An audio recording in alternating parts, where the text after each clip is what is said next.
Welcome to the Jaybefaunt channel. I am your host, James Fauntleroy. So good to see all of you here on this beautiful Saturday afternoon. Welcome. Come on in, have a seat, sit on down. We're going to have a wonderful conversation. The J available on all major podcast platforms, so go ahead and subscribe to me there. Also part of the Revolutionary Blackout Network, so you can find me there on Sundays, Tuesdays, and Thursdays. If you have not already, then you guys can actually go and get to my Substack.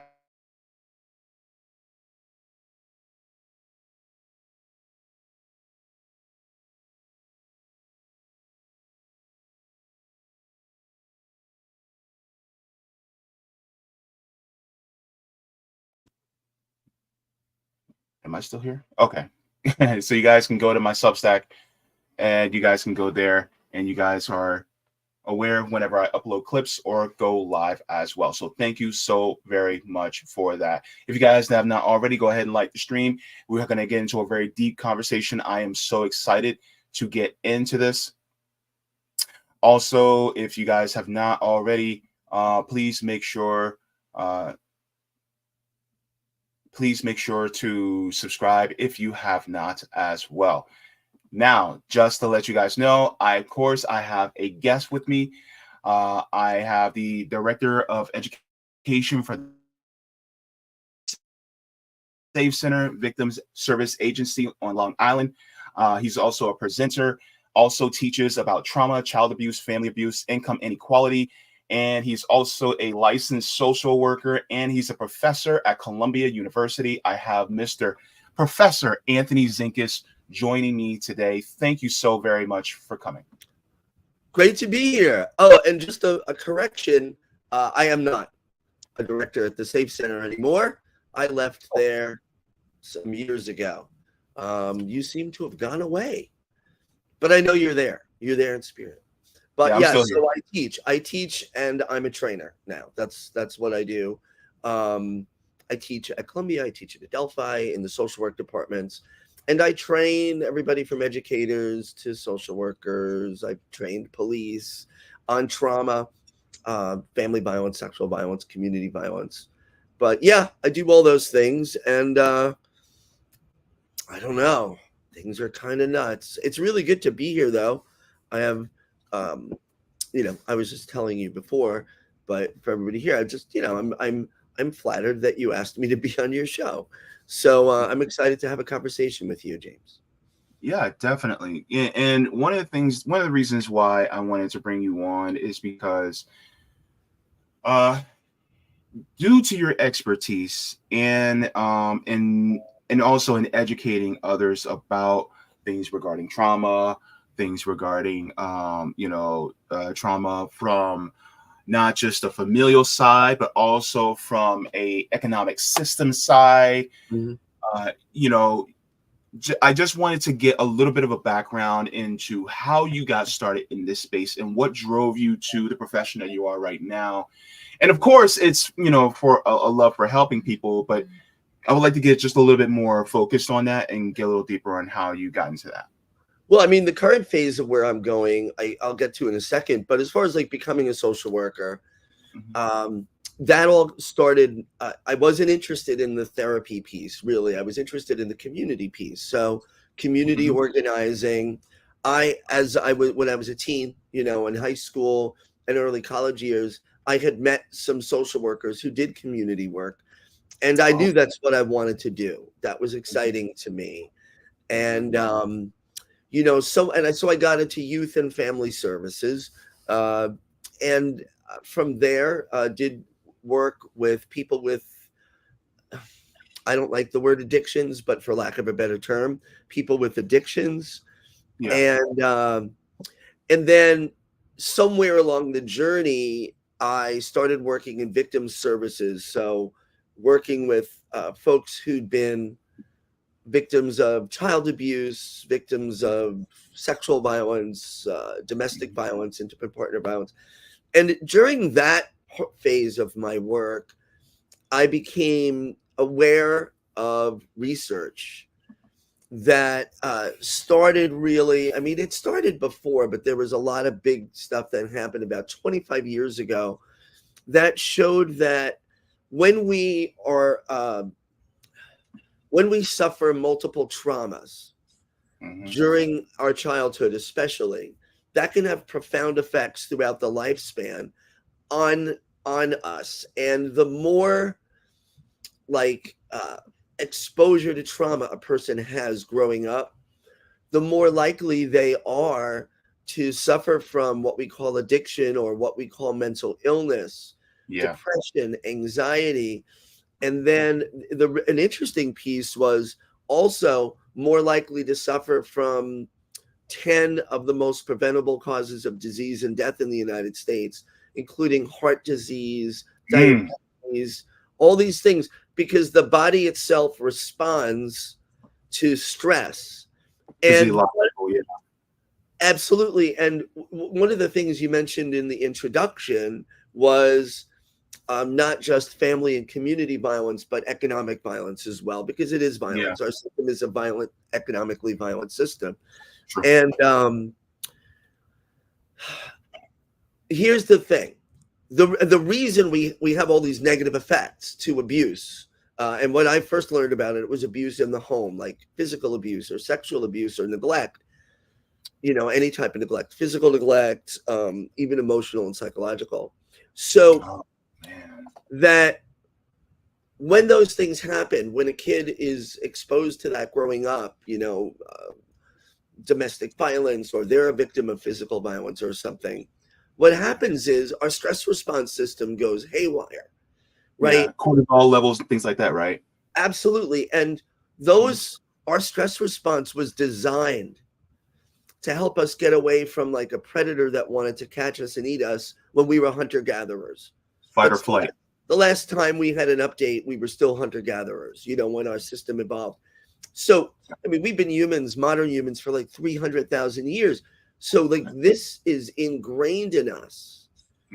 But the brain doesn't know the difference between being chased by a wild animal that wants to kill you and eat you and not being able to pay your bills, or hearing bombs go off being dropped on the apartment complex next door, or being sexually abused or physically abused by a family member. The brain does not know the difference. All it knows is our life or safety is threatened, and we've got to get out of there.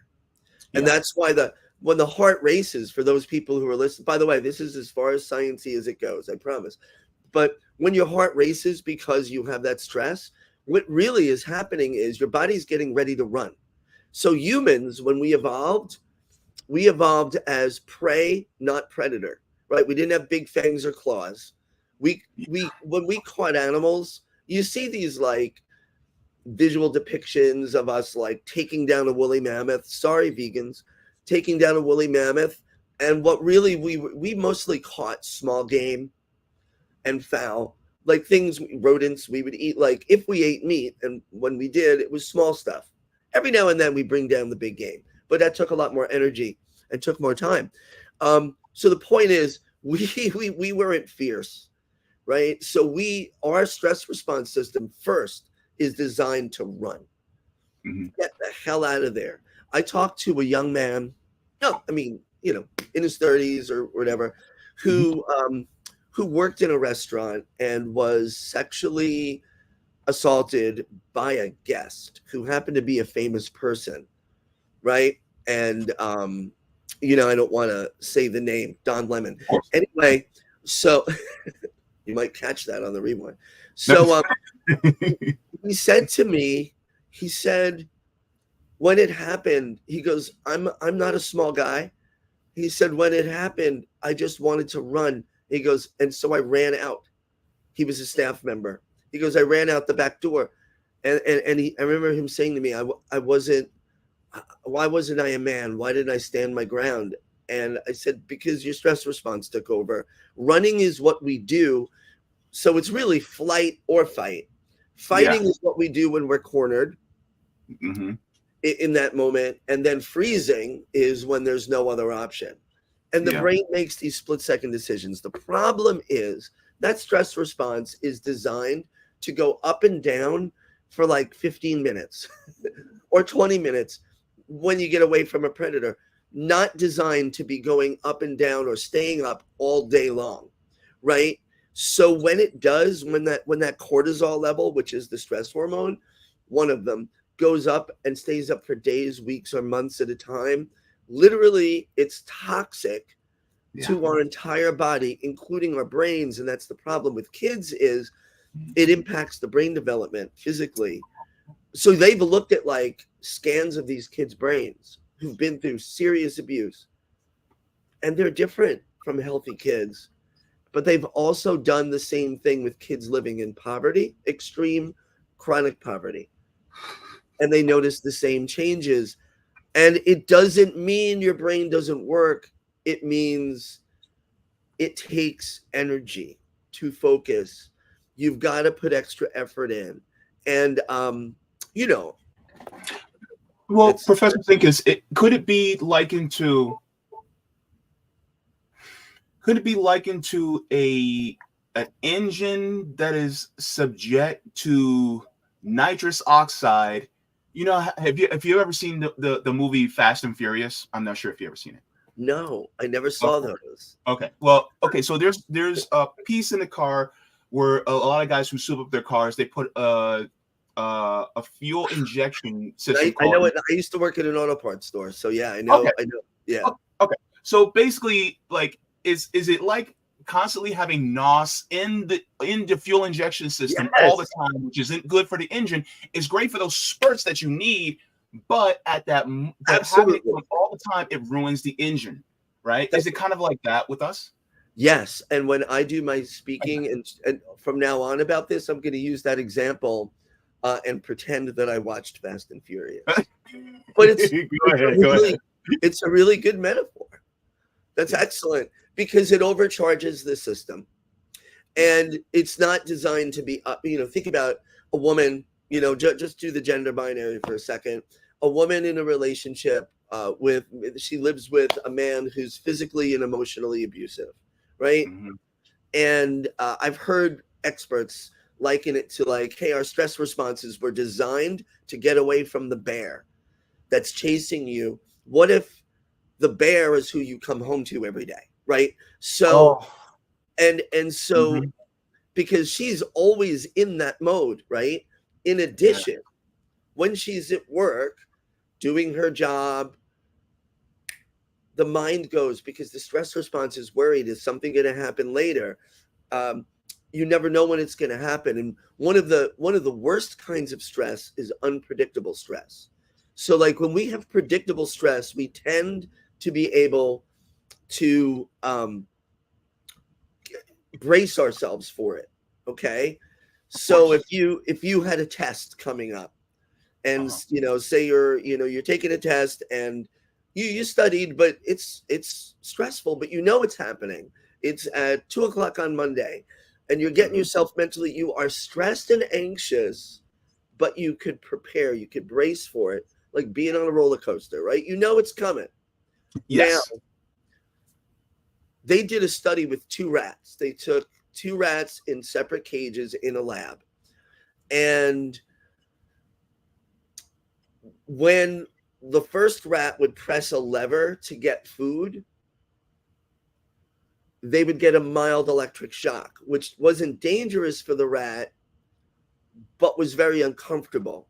Kind of like taking one of those little 9-volt batteries and putting it on your tongue. Don't do this. But when I was 11 years old, I remember my brother like, taste the battery. And I was like, okay.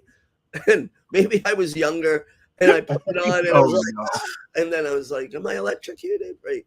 So it's mild, but it's unpleasant, right? The second rat can hit the lever and get food whenever they want. They don't get the shock. They get shocked randomly.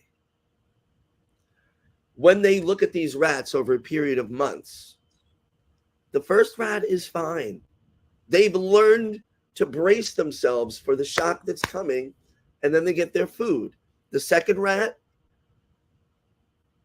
its health deteriorates.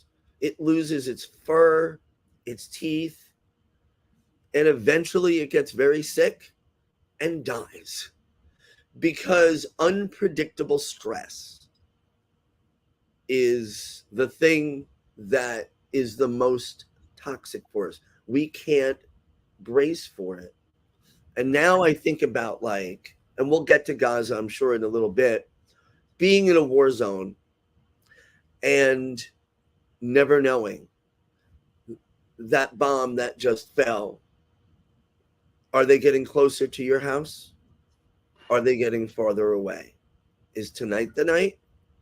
Oh. We're living like that. So when we hear like 12,000 people killed, that's horrible. But every single survivor is living with that fear every single second of every single day. God. That, I mean, is the most extreme form of terrorism. You can never relax. Ever. Now, a lot of people don't know this, but I think it was last year. Was it last year? Sometime last year. It was in the summertime, I remember. I've never experienced anxiety whatsoever, right? Until last year. And last year, I got that anxious feeling when I was at dialysis. And partially, it was because I was sleep deprived, because it wasn't that I couldn't go to sleep. It's just that I was neglecting going to sleep. So it was really, a lot of the fault was on me, right? But I felt that anxious feeling so much so that I had to get taken from the hospital straight from dialysis. And so while I was at the hospital, I was like, am I having an anxiety attack? And they were like, no. And I thought, yeah, I am. And so, you know your body. Yeah. And so after like, it got to a point where I couldn't remember, I could barely make words. I couldn't barely remember. Like, they kept asking me, who's the president of the United States? What year is it? Things like that. And so by the time, which also causes anxiety, having to name the president of the United States. Of course. But the thing is, actually knowing who he is and what he's doing is also anxiety inducing. But the point I'm making is that that's what it felt like. And I was in a relatively safe environment. For people to have to endure not only the anxiety that you get from being in an environment like that, but also survivor's remorse, and guilt for surviving too. That's gotta be a really tough mind job, because just imagine, like, for instance, there was a young woman, she approached Senator Elizabeth Warren about a week or so ago. Yeah. And so just imagine what the other family members of hers that had died, over 60 members of the family, imagine the remaining family members that have survived, how they're feeling right at this very moment. And it's really, I would think this, I am privileged and blessed to not have ever been in war. Me too. And for a bunch of other reasons, my intersecting privileges. But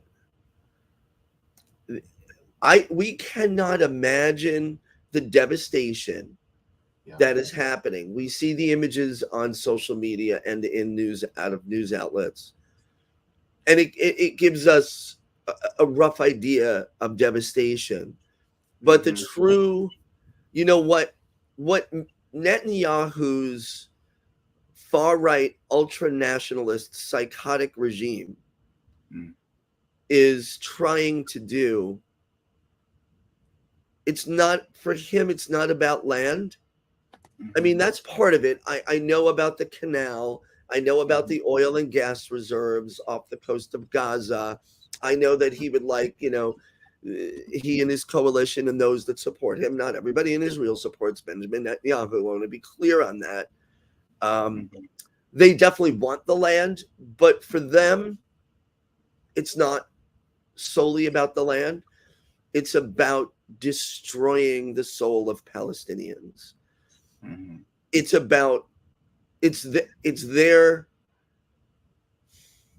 ability to completely destroy the experience of these people. Mm-hmm. And in the ways that you're saying, where even if you survive, it's terrible. Mm-hmm. Everybody in, I remember 9/11 in New York.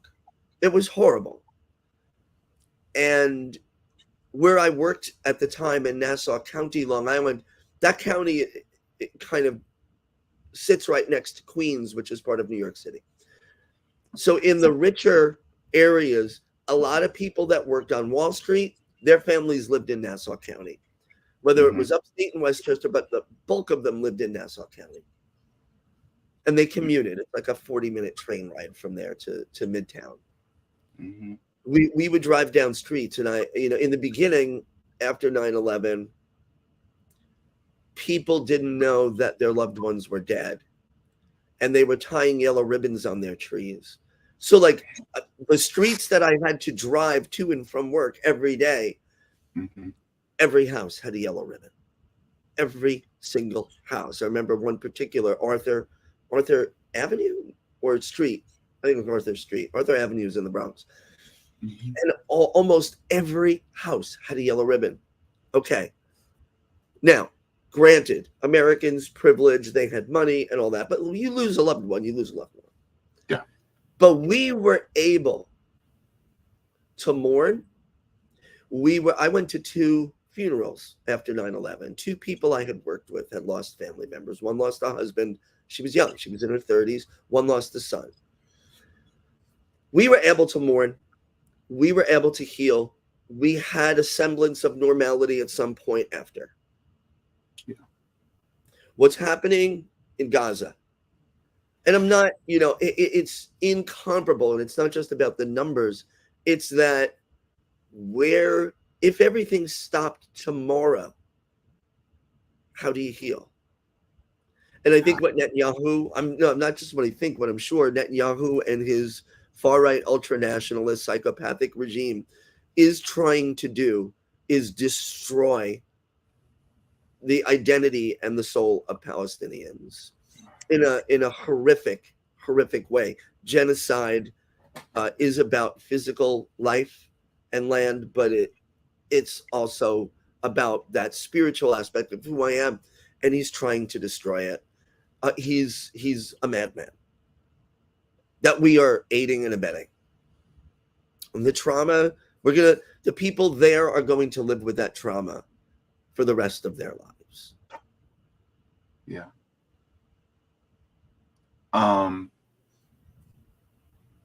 Just thinking about, I'm not exactly sure of how, and this is in no way an endorsement of any militant group, but from what I heard was most of Hamas are orphans. And thinking about the Palestinian people, about what they've been going through, 75 years since the Nakba happened. You got to think about 75 years, like think of somebody who was born in Palestine around the same time that I was in the 80s. My God. And think about how they've endured apartheid as well as, destruction from the state of Israel. And then they grew up with that trauma, but then they also passed that trauma down to their children as well. Right. And then it's exacerbated even further what's been happening within the last few years. Like I've seen children throw rocks, right? Next thing you know, they get arrested by the IDF. Or shot in the knee. Or shot. And they're doing it in the West Bank. Hamas doesn't run the West Bank. Hamas isn't there. Mm-mm. And Israel is doing that in the West Bank. But you talk about that idea of like Hamas being, a lot of them being orphans. I read about one of the people who started Hamas and what they had witnessed growing up. And look, I'm just going to come out. I know there's many people on the left who don't agree with my perspective, but it's mine. So it's just how I live. I don't tell others. But I don't love the word pacifist, but I embrace nonviolence and try to embody that in my life. So I don't like any war at all. Speaking from a position of privilege, I'm also not under bombardment. I don't have to agree with all of Hamas's tactics and strategies and actions. And I know there are some who say they're justified. Listen, I'm not condemning another view on it. I don't have to agree with all that Hamas did or much of what they did or any of what they did. And I don't. To understand why they did it. I'm describing it. That's what I do. I'm describing what's going on. Here's the thing.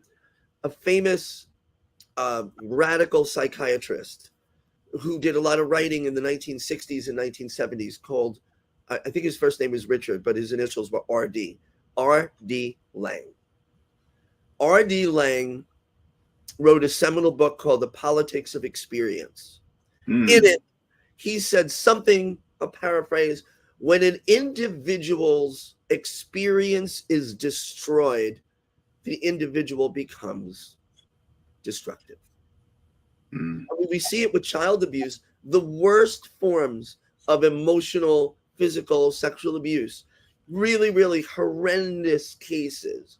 Like, here's the bell curve of child abuse. This one's all the way on like the worst ever side. And I've seen some cases like that. You look at serial killers. That was their upbringing. They knew no love. Right? And I would never justify what the serial killer did. I am not comparing serial killers to Hamas. I'm giving an example of how being treated horribly and having your experience destroyed, what that does to us as humans. So here's the thing. I get why they're doing it. And the other thing with the atrocities, look, anytime an innocent person, anytime, I don't even like it when soldiers are killed. Like, I don't want people to be killed. Of course.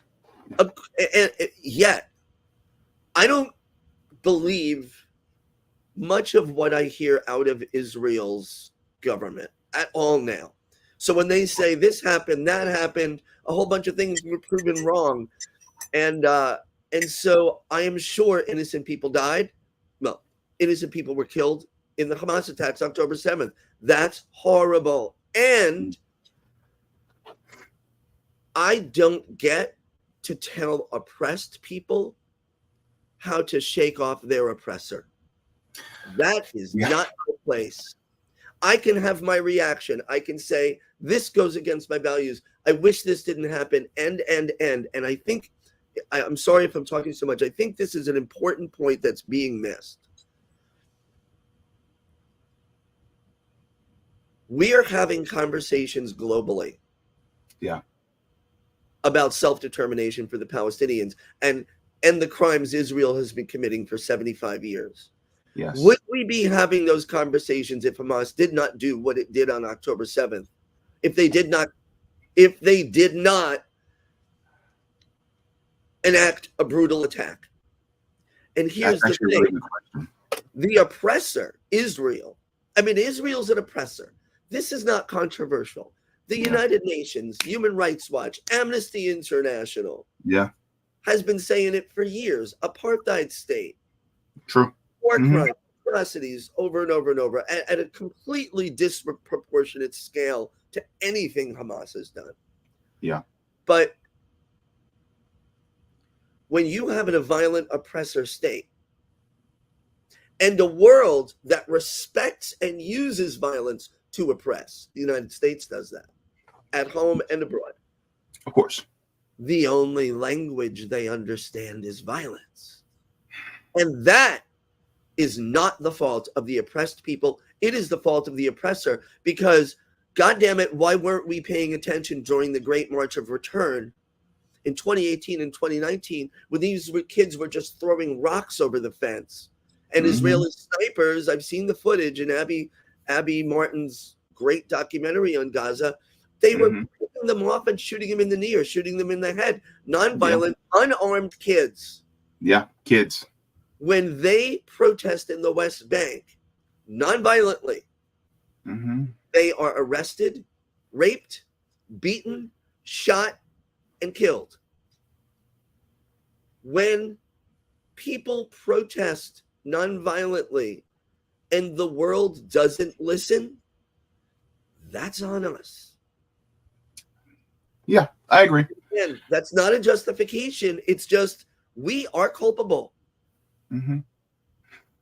But here's the thing, Professor Zenkus, and I want to applaud because I believe in giving people their flowers while they're still alive.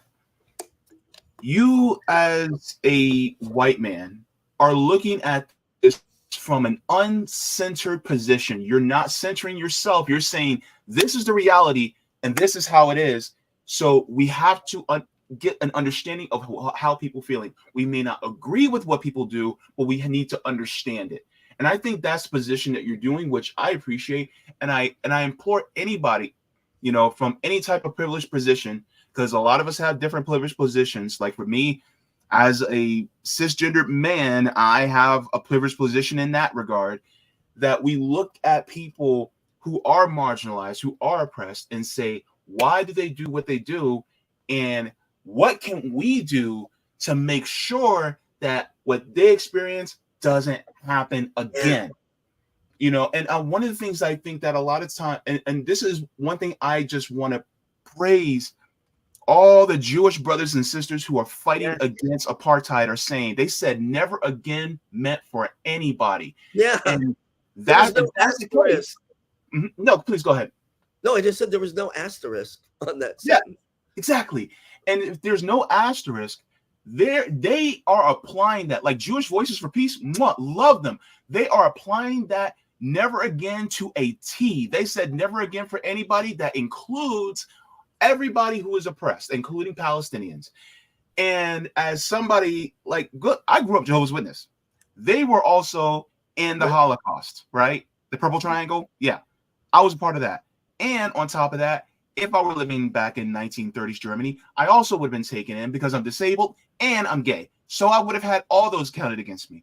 The thing is that when never again happens, it has to happen across the board. The problem is you have some people that make exceptions for the again.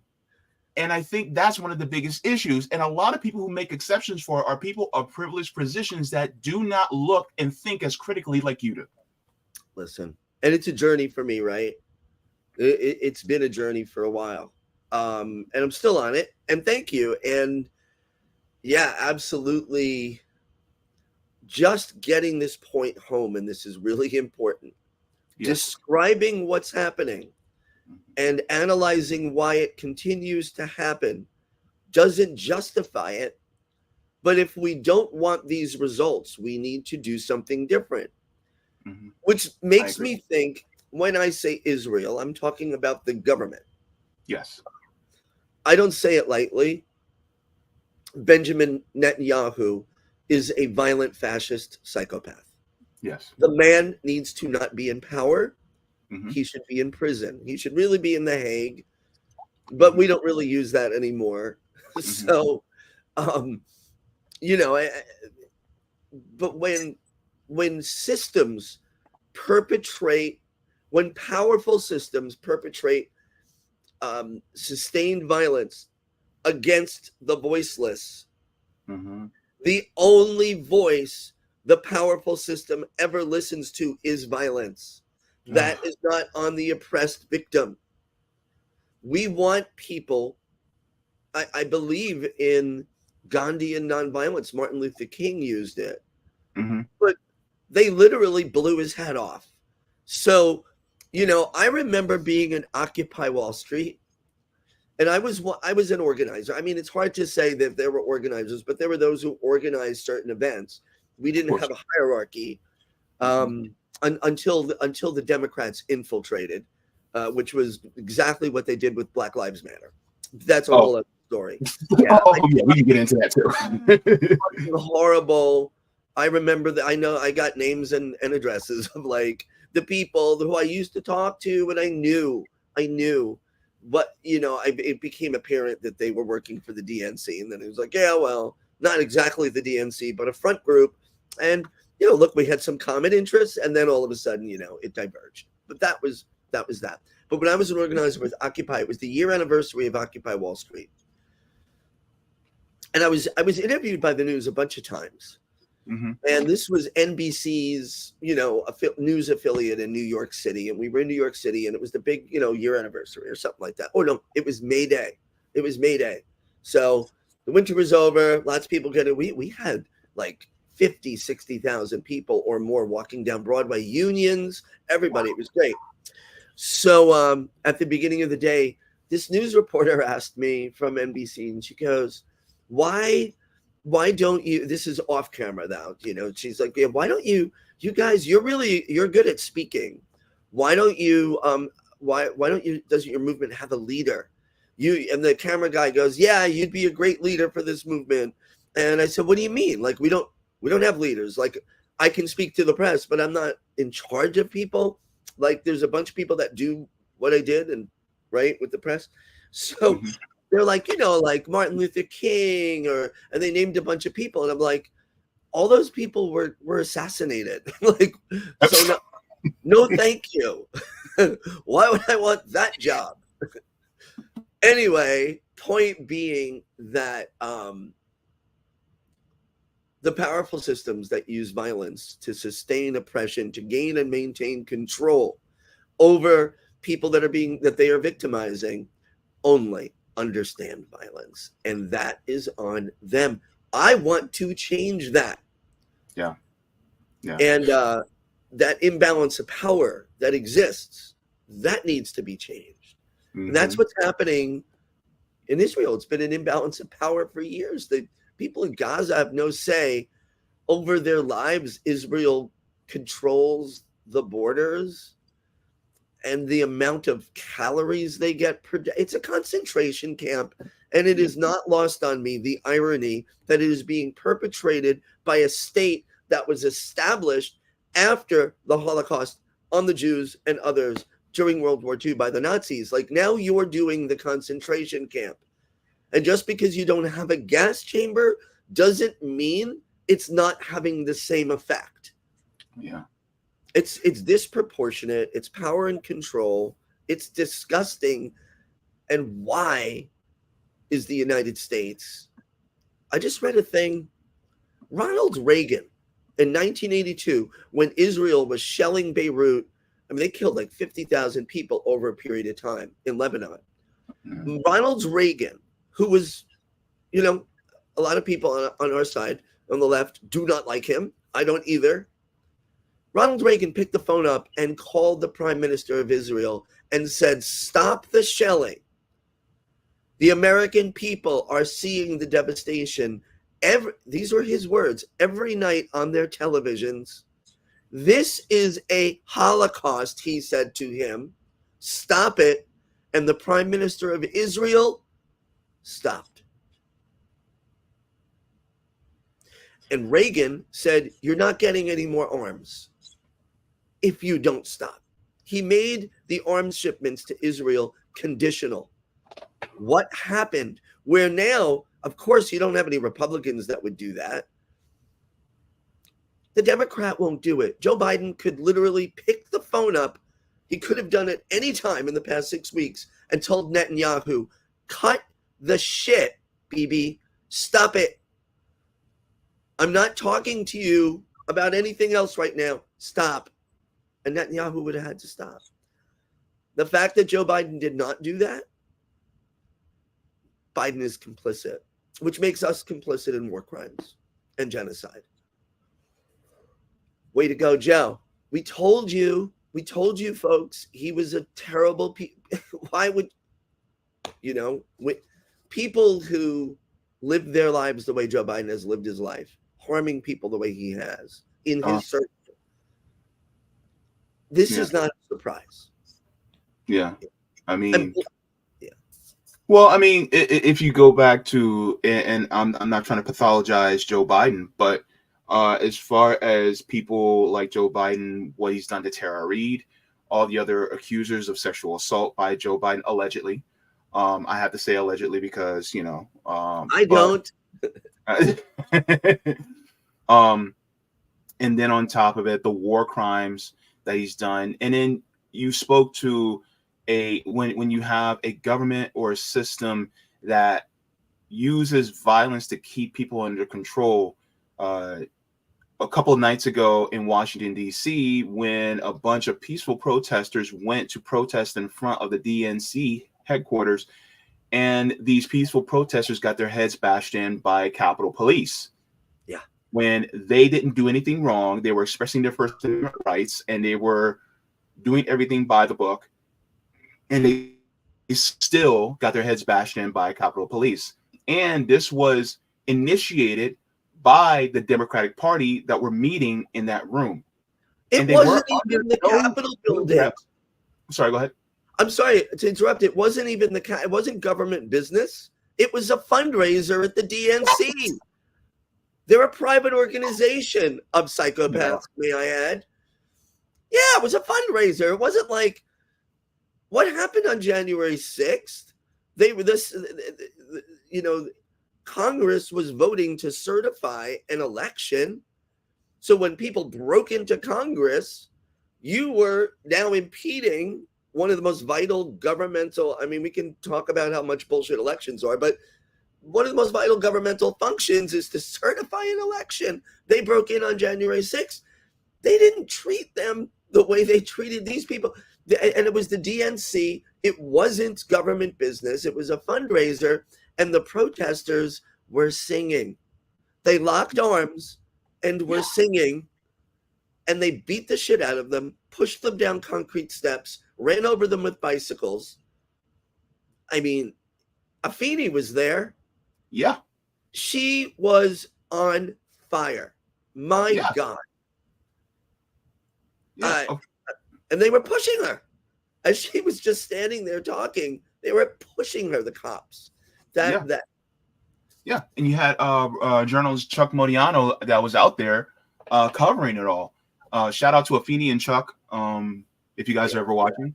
But one of the things I harp on is that they are selective. A lot of these governments are selective in who they go violently against, because the people who were there on January 6th, they were there that were pushing for a more right-wing, pro-capitalist government. So it's like, you know what?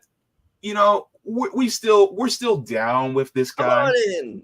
Yeah, so it's like police were treating them gingerly. In fact, they opened the gates and let them in, even though they went and took they were climbing the walls like a dime store, Peter Parker, trying to get into the Capitol building, right? And so once they did that, right, you had liberals on one side going, "Oh my God, we were scared for our lives," whereas the conservatives were like giving them fist up and go ahead, do what you need to do, and then running away. Yeah, right. What was that guy? One of the Republicans was like, "Yeah," and then all of a sudden you see a minute later, he's running the hell out of there, like a little kid. Oh my God, they're such losers. And the thing is, it's like, okay, so you're cool with that. But then when people, largely Black, brown, and a lot of Jewish people, oh my God, who were peacefully protesting, and they weren't even on government property. No. They were getting their heads bashed in by Capitol Police. And these are the same police that were treating these people who were largely, right-wing conservatives gingerly. Yeah. And I'm like, hang on. And I always say this, to the people who walk around with that "don't tread on me" flag, you're hypocrites, because you will talk about, "Oh, I don't want the government to tread on me," but you literally see the government tread on people that look like me. They don't care. And you don't have nothing to say, "Oh, because it's against the rule of law." But look what your buddies did. They were scaling the walls of the Capitol, and they ain't getting nothing done to them. And then I hear some of the MAGA people online say, I forget the name of the woman, but she was shot and killed. Yeah, but she literally had come through a broken window, or broke the window and came through, and they shot her and killed her. Like, you're in a government building, breaking through. I don't know the circumstances. I don't believe police should kill people unless their lives are immediately threatened. But the point is, that was not the experience of most of the people at that rally. They were white. They were employed. They had American flags. They were, look, some of them were nuts, but a lot of them are just uneducated people who were mad at the wrong things. I mean, storming the Capitol to get health care? No. To eliminate homelessness? No. To stop wars? No. To put Donald Trump back in office? A man who has never cared about another human in his entire life. He cares about his daughter. Everything. I have a difference of opinion. I don't know that he cares for others. I don't know that he has empathy. I think he cares about himself a lot. Yeah. And what freaks people out like Mitch McConnell is, I mean, Trump doesn't care about the Republican Party either. He cares about himself. But this isn't new. Like, I grew up in New York. I've always hated Donald Trump. I always thought he was a dick.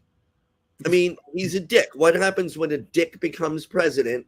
That's Trump. I'm not saying any of the other presidents were good.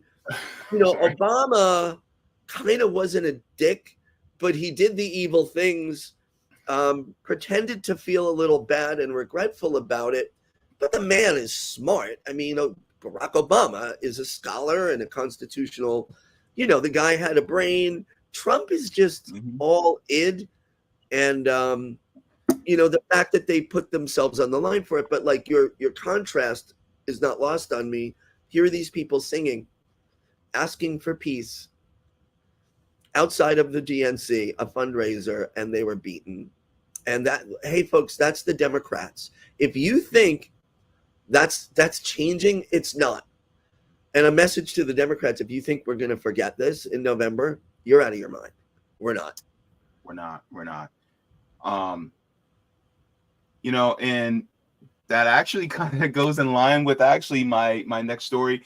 Do you mind staying for that story really quick? Sure, yeah. Whatever. Okay. Go ahead.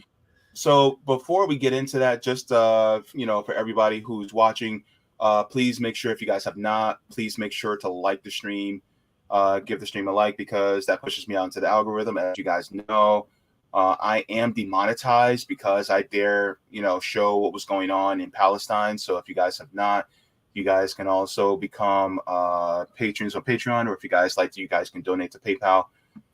So if you guys would like to, you guys can also do that as well.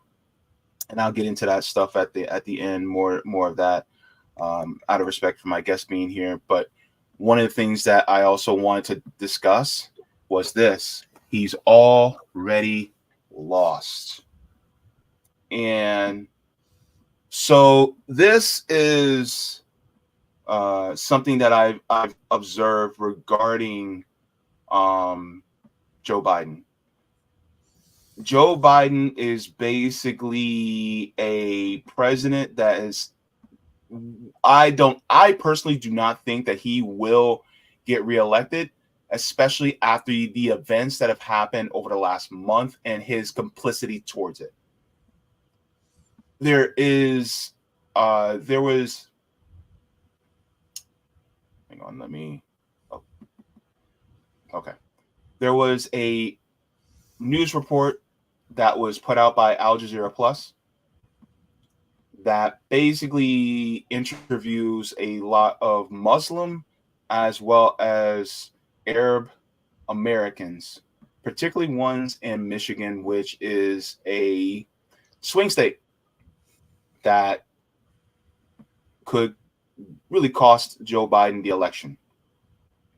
Let's hear what a lot of them have to say, especially since what happened in Gaza. I will not vote for Joe Biden in the 2024 election. The cost of a Palestinian life means more to me than anything else. We traveled to Dearborn, Michigan, home to the largest Arab American population in the U.S., to find out how the Biden administration's unwavering support of Israel is impacting their view of the president. I will never vote for any Democrat again after what they did to us this time. Nowadays, if you're voting for Biden, or even if you're voting for Trump, you're putting yourself into a situation where other people's lives are at stake. We're really dealing with a very difficult, it's like up between a rock and a hard place at that point. Honestly, I'm leaning towards not voting in the first place. So I pray and hope at that point there's going to be some sort of a change. We're not just ticking a box because we have no choice. Your thoughts on that, first of all, Professor?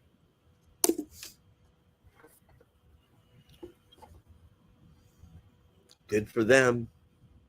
People ain't dumb. People ain't dumb, and people remember. You know, look, the Democrats are a shit show and have been for a while. Wow. They're embracing identity politics is itself racist. And you know, they don't, so like, you know, they don't care about black people in the United States, but they want black people to vote for them. So they put black people in positions of power. And Joe Biden brags, I've got the most women and the most diverse, and yeah, but you don't care about the issues that affect them. And mostly we're not dealing with a situation like we are now, but when it happens, true colors come out. Why should people who are Arab or Muslim in the United States trust a party, a candidate who is aiding and abetting the erasure of their people? Because that's what's happening. And I'm glad to see it. I hear it from young people. I mean, my students, a lot of young people don't have allegiance to political parties. I had a student say something to the effect of like, hey, I voted for Hillary in 2016 because I thought first woman president, you know, she's a Democrat, so am I. I'm paraphrasing, but I didn't know much about her except what she said during the campaign. And since I've been looking at what's happening in Gaza, I've been reading, and I found out what she did in Libya. And the quote was, she's a horrible person. This is that was a liberal Democrat. They're losing Arabs and Muslims. They're losing black voters because they've done nothing. Joe Biden said that. Remember the phone call after he won, but before he was inaugurated, with a bunch of black leaders? It was a phone call, and it was leaked. And he was yelling at them. Joe Biden is a horrible, horrible man. So, yeah, you brought up Tara Reid. After he sexually assaulted Tara Reid, she says that one of the worst things was he turned around and looked at her with his eye. You did see his like eyes when he laser targets, and said, "You mean nothing to me." So now imagine, and I said it at the time, that is him talking to the entire country and world. So, you know, in ways, he's very much like Trump. He's just more evolved in the way he goes about communicating with people. Trump isn't. Trump doesn't give a shit. He'll just say crazy shit all the time, which is why a lot of his base likes him. Whereas Biden knows mostly how to say the right thing, but then he goes off track and, oh, Xi is a dictator. Dude, you just met with the guy and you're trying to put like treaties together and you're calling him a dictator. So, you know, Biden's lost it completely. He is obviously in cognitive decline and shows obvious signs, what looks to me as dementia. I'm not diagnosing, I'm just observing. But he's always been a horrible, horrible person. Now, as the shit hits the fan with Israel and Palestine, people are paying attention to it because it's unavoidable. It's the same with the economy too, right? Because he's running around and all of his, well, he's not really running around. He's not campaigning. The man can't campaign. He's an old, I know 80-year-olds. He's an old 80. He is not doing well. But they're running around saying how great the economy is. And Americans are like going to the grocery stores and a bag of groceries almost $100. And they're like, what the fuck are you talking about? Inflation is down. Yeah, but prices aren't down. Inflation compounded over 3 years is 20%. I'm paying $120 for a bagger, and bread is 30% higher than it was 3 years ago. So it's the disconnect between the words and the presentation and the messaging, that narrative, and reality. So you can say, we told Israel, be nice when you drop those bombs. That's what the United States did. They suggested to Netanyahu, why don't you use smaller bombs? What the fuck? Anthony. All right, man. I'm out. I'm gone. I'm gone. I'm back. I'm sorry. Wait. Be nice. Be nice when you drop the. Dude, are you kidding me right now? That's what they're saying. The most asinine thing I have ever heard. Yeah. Like, why? We are literally. Look, they are cartoonishly evil. Cartoonishly evil.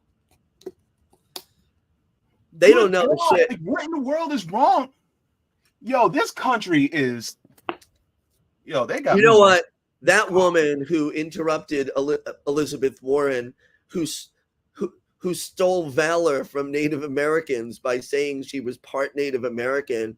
Yep. You look up the definition of white person in the dictionary. There's a photo of Elizabeth Warren. She's not only white, she's whiter than Justin Bieber. She's like, you don't get whiter than Elizabeth Warren. She's whiter than Vanilla Ice. And that says a lot, baby. We stole that riff. He said he didn't, but he did. Doom, doom, doom, doom. It's right out of under like Queen and Bowie. Dude, you stole it. And just be like, yeah, I stole it and I made a lot of money. Good for you, thief. You're still not a good rapper. Not a good rapper. Never a good rapper. Anyway. He's building houses now, apparently, on HBO. You know what? I wish him well. I wish them all well. But Elizabeth Warren should never have a peaceful meal.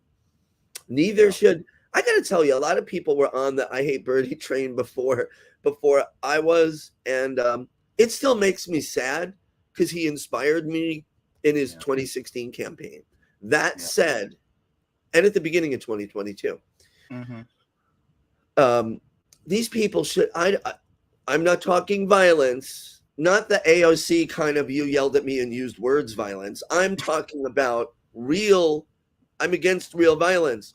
Interrupting someone's meal is not violent. No. And, so like, it's okay. It's okay to confront them in public with our words, non-threatening, like don't threaten people. But these people aren't. They're just saying, listen, my family members are dead. And your government, our government is part of it, and you're voting to fund it. And this isn't okay, is a very fair thing to say to an elected representative if you meet them in public. Aaron Mate got thrown off the train. I reported on that on Tuesday. Yeah, that was crazy, right? No. And that I think they're doing a movie too. Throw Aaron off the train. Oh gosh, it's wild, And the thing is that there's so much more that I want to get into because there is actually more to this. Because Biden is what I like to call. No, I'm trying not to cuss because, I'm trying to be better. I'm trying to be better, but. God, so I want to cuss Biden out sometimes. I really, really do. If he was in front of me, I would cuss him out. Anyway, let's go. I don't see any difference in the policy between both of them, at least about Trump. You know what he's going to do. You will not feel betrayed. I mean, I really feel betrayed with what Biden did this time. For many Palestinian Americans, the violence in Gaza is not a distant reality. It's very close to home. Do you know how many family members you've lost so far? It's 20. Yeah, so 4 on Saturday, 4 on Monday, and 12 on Wednesday. A recent poll showed that support for Biden among Arab Americans fell from 59% in 2020 to just 17% today. Whoa! That was a lot. That is a lot. From 59% to 17%? In a matter of a month. I mean, that 59% number was probably lower because he's done a shit job, but no way was it anywhere near what it is now. The guy, I can't imagine you lost 20 members of your family. My God, how sad. You'll never see them, never celebrate a birthday, never get to visit them. They'll never come to visit you. They died horribly. Like, there's nothing okay about any of it. And he's one person. There's how many people are dead in Gaza? They say 12,000, the Ministry of Health in Gaza. But how many are missing? How many are in the rubble? And Israel's not done. I really think they've pushed the people into the south to kill as many of them as possible.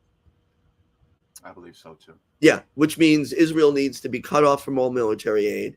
Israel needs to be sanctioned by the world. They sanctioned Russia for what Russia did to Ukraine. I was against the invasion, by the way. I don't like invasions. Mm-hmm. Russia had reasonable things to say about how Zelensky's government was bombing the Donbass, which is a war crime.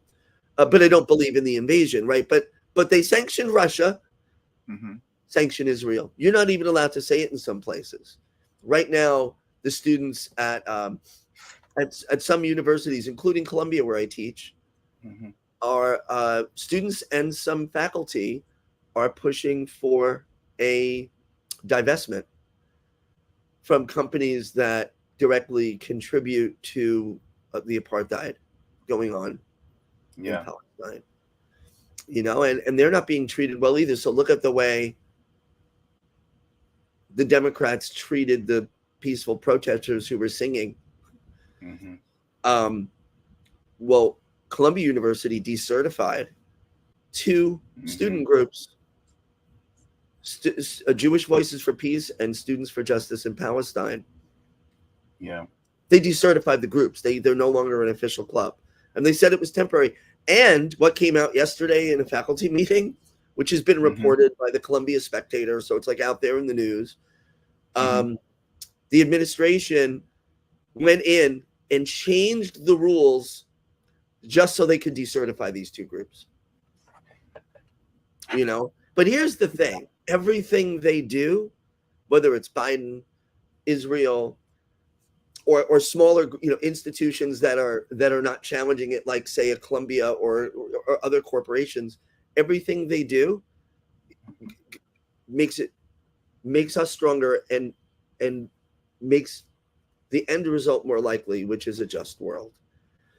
They're trying everything, and it's not working. Have you ever seen protests like this before? Me personally, no. Well, beyond the George Floyd protests in 2020, no. And I think it's bigger now. It feels like it is getting bigger because it's not just what's going on in the United States. Because, of course, anybody who's watching, they've actually protested for George Floyd in Gaza and the West Bank and Palestine as well.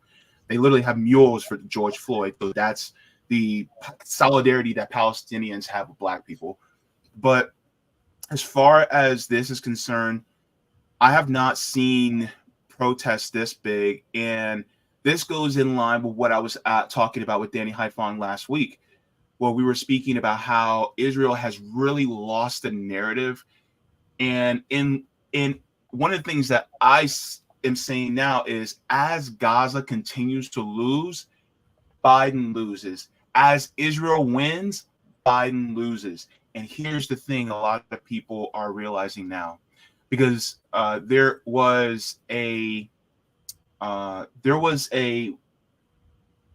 poll that came out about the ceasefire.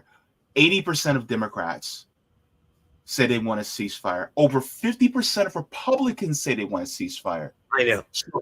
So over an aggregate of all likely voters, over 60%. It's 68. 68% want a ceasefire. Wait, a ceasefire and negotiations. And again, here we are. And so when Columbia University tries to silence two student groups, Jewish Voices for Peace, like, they're Jews. expressing how they feel. Is it not anti-Semitic to silence them? But as these groups are silenced, as the DNC beats up protesters with their Capitol Police thugs, as that happens, they lose. I tweeted this out a week or two ago. Israel is the only country where the more people they kill, the more they lose the war. And you know, I don't think people are getting it. I've been saying this for a while in interviews for the past few years. We are winning. We just don't see it because we're looking at the snapshot. There is a global awakening happening. And there is a spiritual, I don't mean religious, nothing against religion, but a spiritual element to it where people believe that another world is possible and that we are capable of creating it. Yeah. And that is what the powers that benefit from chaos do not want us to see, think, or feel. We are winning. And I'm not saying that flippantly while Gaza is flattened. What I'm saying is people ain't having it. But, you know, just to add to your point, they're calling anybody that's killed in Gaza right now martyrs. And what happens with martyrs is that when people see when that person is murdered, it more leads them over to that side of the person that was killed, that was martyred. And so what we're seeing right now that's going on within, especially within the collective West, is that they're seeing, oh my God, they are the actual true victims. We need to be on their side because they're really being oppressed. And so it's like every single step that Israel takes forward in massacring more people in Gaza, more people in the West Bank, the more Israel is losing this influence, losing what hold it has on the world, even to the point now we're being called anti-Semitic by the state of Israel, especially. It's like, listen, it's kind of like it's just like identity politics, right? Yeah. Like if you criticize Kamala Harris, you're a racist and misogynist. You know, if you criticize Pete Buttigieg, you're anti-queer. Yeah. And it's like, no, actually it's the opposite. If I refrain from criticizing a public official simply because of their identity, that's problematic, right? And the Democrats love identity politics. Republicans like it too, by the way. You know, when they have somebody like Tim Scott running, they can be like, you know, Tim Scott, see, we have a black person running. Nikki Haley, we have a woman running, and she's is her background Indian, I believe. I'm not sure. Yeah, she's Indian. Or I wasn't sure, but I know it was something Asia. They can do that. Republicans do it too. They criticize Democrats, but then they do it. And the bottom line is, that's what Israel is. If you're going to say our nation is now a Jewish nation, it is a Jewish nation, it was founded as a Jewish nation. First of all, that's a religious fundamentalist ethno-state. I'm against that. I don't want an Islamo fundamentalist ethno-state, nor do I want a Christian ethno-state here. All the Democrats, you know, are like Christo-fascist ethno-state. I'm like, hey, I'm right there with you. I don't want that either. And why Israel? That's okay. But then the trick is, just like if you criticize Kamala Harris, you're a racist misogynist. If you criticize Israel, you're an anti-Semite. Listen, any public official is open to criticism. Any nation is open to criticism. Any and all governments are open to criticism. So, and and they're calling Jewish Voices for Peace anti-Semites. These people are out of their fucking minds. And let me I wanted to throw something else out. When social work students at Columbia had a peaceful protest in the School of Social Work to raise awareness, and also specifically to say, so I'm a social worker, right? Yeah. We are supposed to be, one of our fundamental values is self-determination. is to fight against systems of oppression wherever they exist. Exactly. So the social work students are taking it seriously. Vice president of the university came there and was like, they were handing out letters basically saying you could be, flyers, you could be sanctioned, this could affect your education.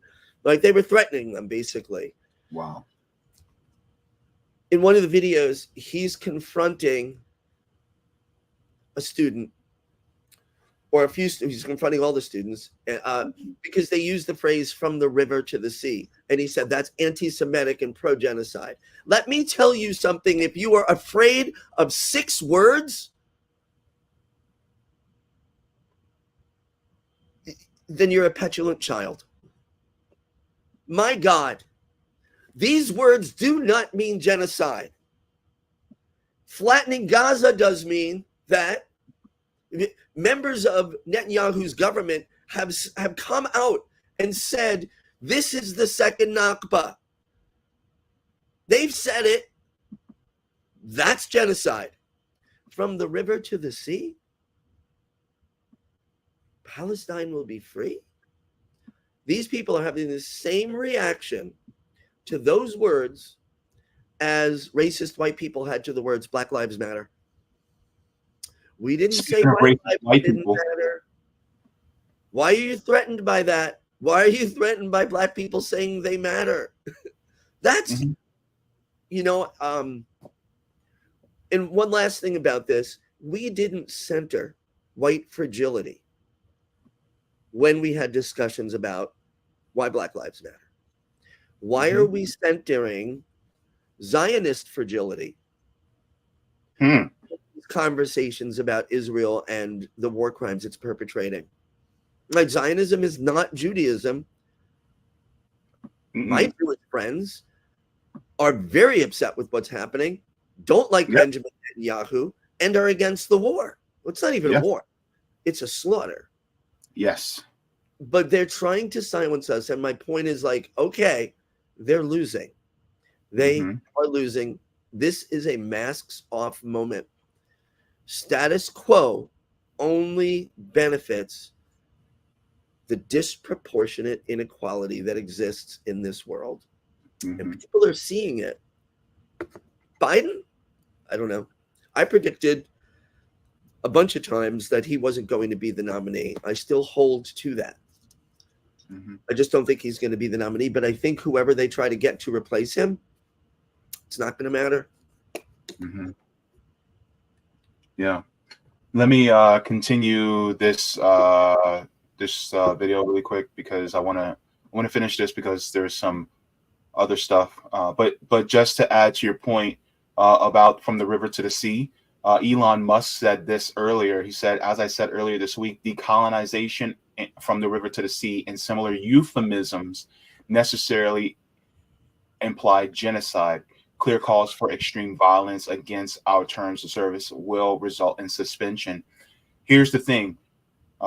People like Elon Musk do not understand that it is not a euphemism for genocide. It is not a euphemism for anti-Semitism, because the thing is that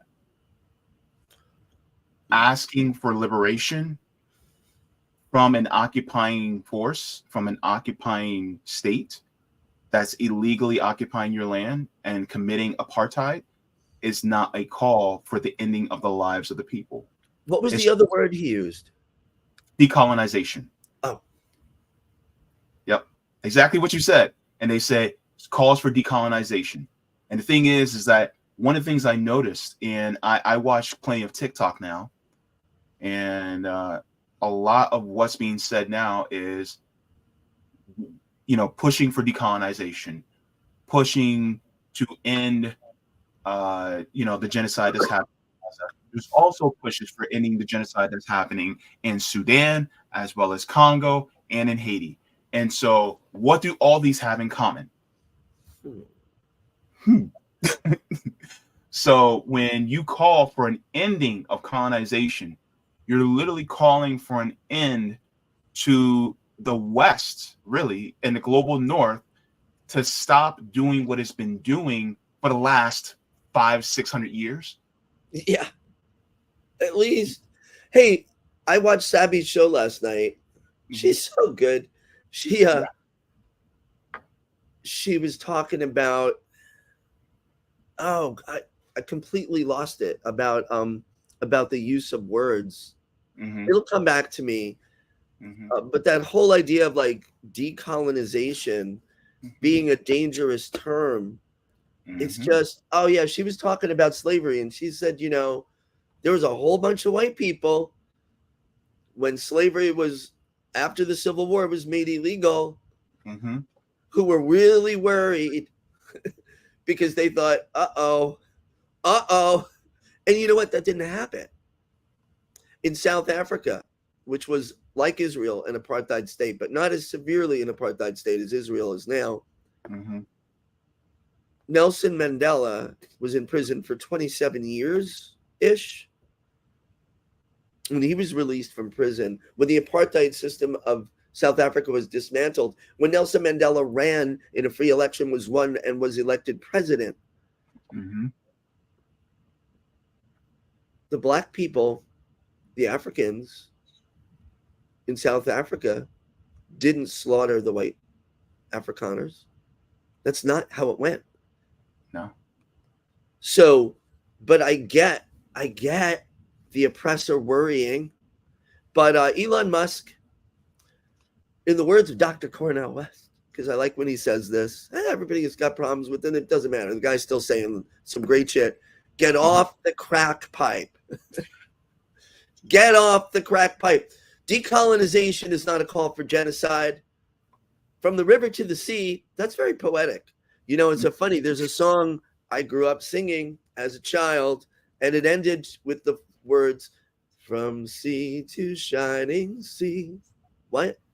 Are we genociders? Well, technically, and actually we genocided Native Americans so that we could sing our From Sea to Shining Sea song. People need to be free. I've said this. Why don't we use a simple concept called democracy? All right, Israel. How about this? Everybody in the territory you control gets equal rights and an equal vote. Have an election. See how it goes. So here's the deal. They don't want to do that. There's more Palestinians. So absolutely, it's not a democracy. It's an apartheid state. And Elon Musk, I would wonder, he's from South Africa. Has he ever said anything about South African apartheid? I don't know. I've never heard him talk about it. But I'm not surprised that he's saying this about Israeli apartheid. Don't tell an oppressed person what words you can and can't use in describing your just quest for liberation. Now we're complaining about the words. No, I'm all for your liberation, but you're using those words I don't like. What's that about? That's not liberation. You don't get to tell oppressed people, now speak properly. Here's the approved list of phrases that you can say in calling for your life to be saved and your liberation. There's an approved list. That doesn't sound like free speech to me. Yeah. Well, what did they? Is he a free speech warrior? What's an uppity black person? Somebody who doesn't speak. That was the term that was used a lot. Oh, they're uppity. No, they're using their language to describe what's happening for them and their experience in the world. You don't like it because you don't want to be faced with the truth of how you've been oppressing them or continue to. So, of course, you're uncomfortable with that, but we're not here to just be comfortable. It wasn't comfortable. No, transformational change isn't comfortable. It's not supposed to be. It's just like what one young lady said. I think her name was Kimberly Brown, I think her name, or Kimberly, I forgot her name. But she did a speech, and this was after the George Floyd protests. And one of the things she said was, "You're lucky that we're looking for equality and not revenge." I've heard that. Yeah. I've heard and the thing is, sorry, go ahead. No, you can. I'm sorry. No, it's just the thing is, a lot of people, a lot of the collective West, the colonizer mindset is they're going to do to us what we did to them. Of course. because they're afraid. There's a fear, right? And I think that fear is really just your conscience eating at you, saying, oh my God, I cannot believe I did this. Now we're going to face the exact same thing. When in reality, ultimately, I don't want to make it sound like we're better, but we know what it's like to be on that side. Right. So we don't want to perpetuate it to anybody else. And it's not like, just because you shot me in the foot doesn't mean I'm going to take the gun away and shoot you back in the foot. I'm going to take it away and I'm going to break the gun and I'm going to throw it away. And it's never going to be used again so that nobody else is shot. And then the wound that I have will continue to be there. But at the same time, I'm going to keep pointing that wound to you to show this is what you did. Yeah. This is why we don't want this anymore. Here's how we heal. But yeah, just going back to that phrase, like it's so obvious. They don't have an argument. Those who support Israeli war crimes and atrocities in Gaza and the West Bank, those who support the continuation of Israeli apartheid, don't have any arguments to make against it, right? Yeah. So the only thing they can do is criticize the language used by the oppressed and their allies and co-conspirators. Well, we don't like your language. We're the language police. What you say really means genocide. No, it doesn't. Well, the Hamas charter, I'm not a member of Hamas. You're a terrorist supporter. No, I'm actually nonviolent, and I am not a terrorist supporter. And so you keep doing that. They hope if they keep repeating it, people are going to say, oh, yeah, that's the pro-Hamas. Look, people aren't dumb. You keep using it when the bipartisan legislation is passed condemning student activist groups on campuses across the nation. You know what that says to me? Yep. They're terrified of us because we're right and we're winning. We're winning the narrative battle pretty quick, right? Like this is like not even, it's 6 weeks today, right? But this trend has been going on for a few weeks. 3 weeks in, they realized, oh shit, we're losing the narrative. Yeah, they thought this would be an easy one because October 7th. I watched it, whatever CNN. I don't watch it a lot, but that's where I got my news from that morning. I was like, holy shit, this is a big deal. Any sympathy that the world had with Israel on October 7th, and by the way, they had a lot. People were pretty horrified. And I get that there's arguments like they're IDF soldiers. And that aside, it is accurate to say many people in the world had sympathy for Israel on October 7th. And any sympathy that existed that day was pretty quickly erased by Israel's disproportionate response. This is on them. Mm-hmm. They could have done this very differently. Mm-hmm. And anybody who's a military strategist, and I listen to people, they're never going to eradicate Hamas. They can't. Mm-hmm. It's just never going to happen. Mm-hmm. So when they say that's what they're doing, that's not what they're doing. They are trying to erase the humanity and the souls of the Palestinian people, which you can't do either. So they're losing no matter what. But back to Biden, though, I think the Democrats are quite surprised, and I think they're freaking out right now. And that whole it's a year away. I listen to sometimes this radio on Sirius. It's like the progressive radio. It's not really progressive. It's just pro-Democrat. And you hear some of the commentators, and they're all like toe-the-line Democrats, like Tom Hartman and all. But there's one guy, Dean Obadiah, I don't know if I'm saying his name right. He is Palestinian. He's Muslim. He's a comedian, but he's usually straight down the path Democrat. He's been wavering, but they still say, I still think Democrats are going to come out and vote for Joe.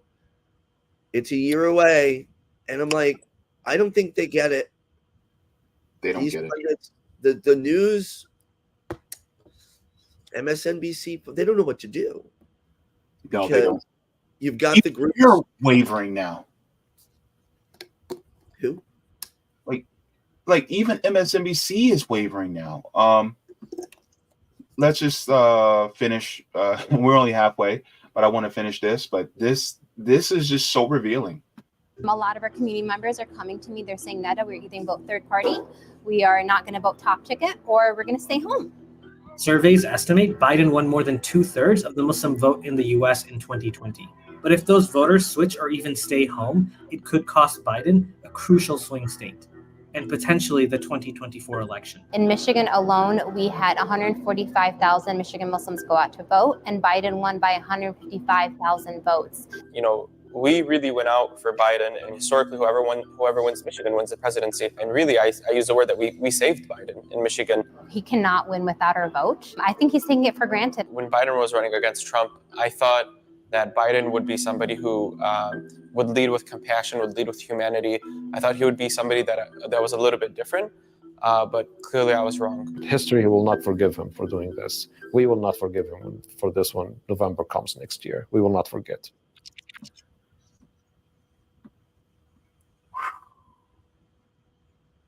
They won't.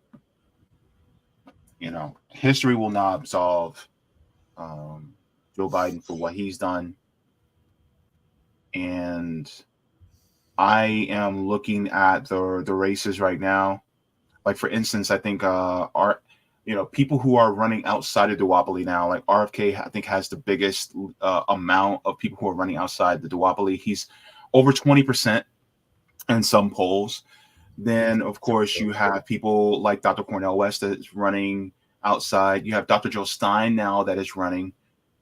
She's running at, under the Green Party. You have Jasmine Sherman.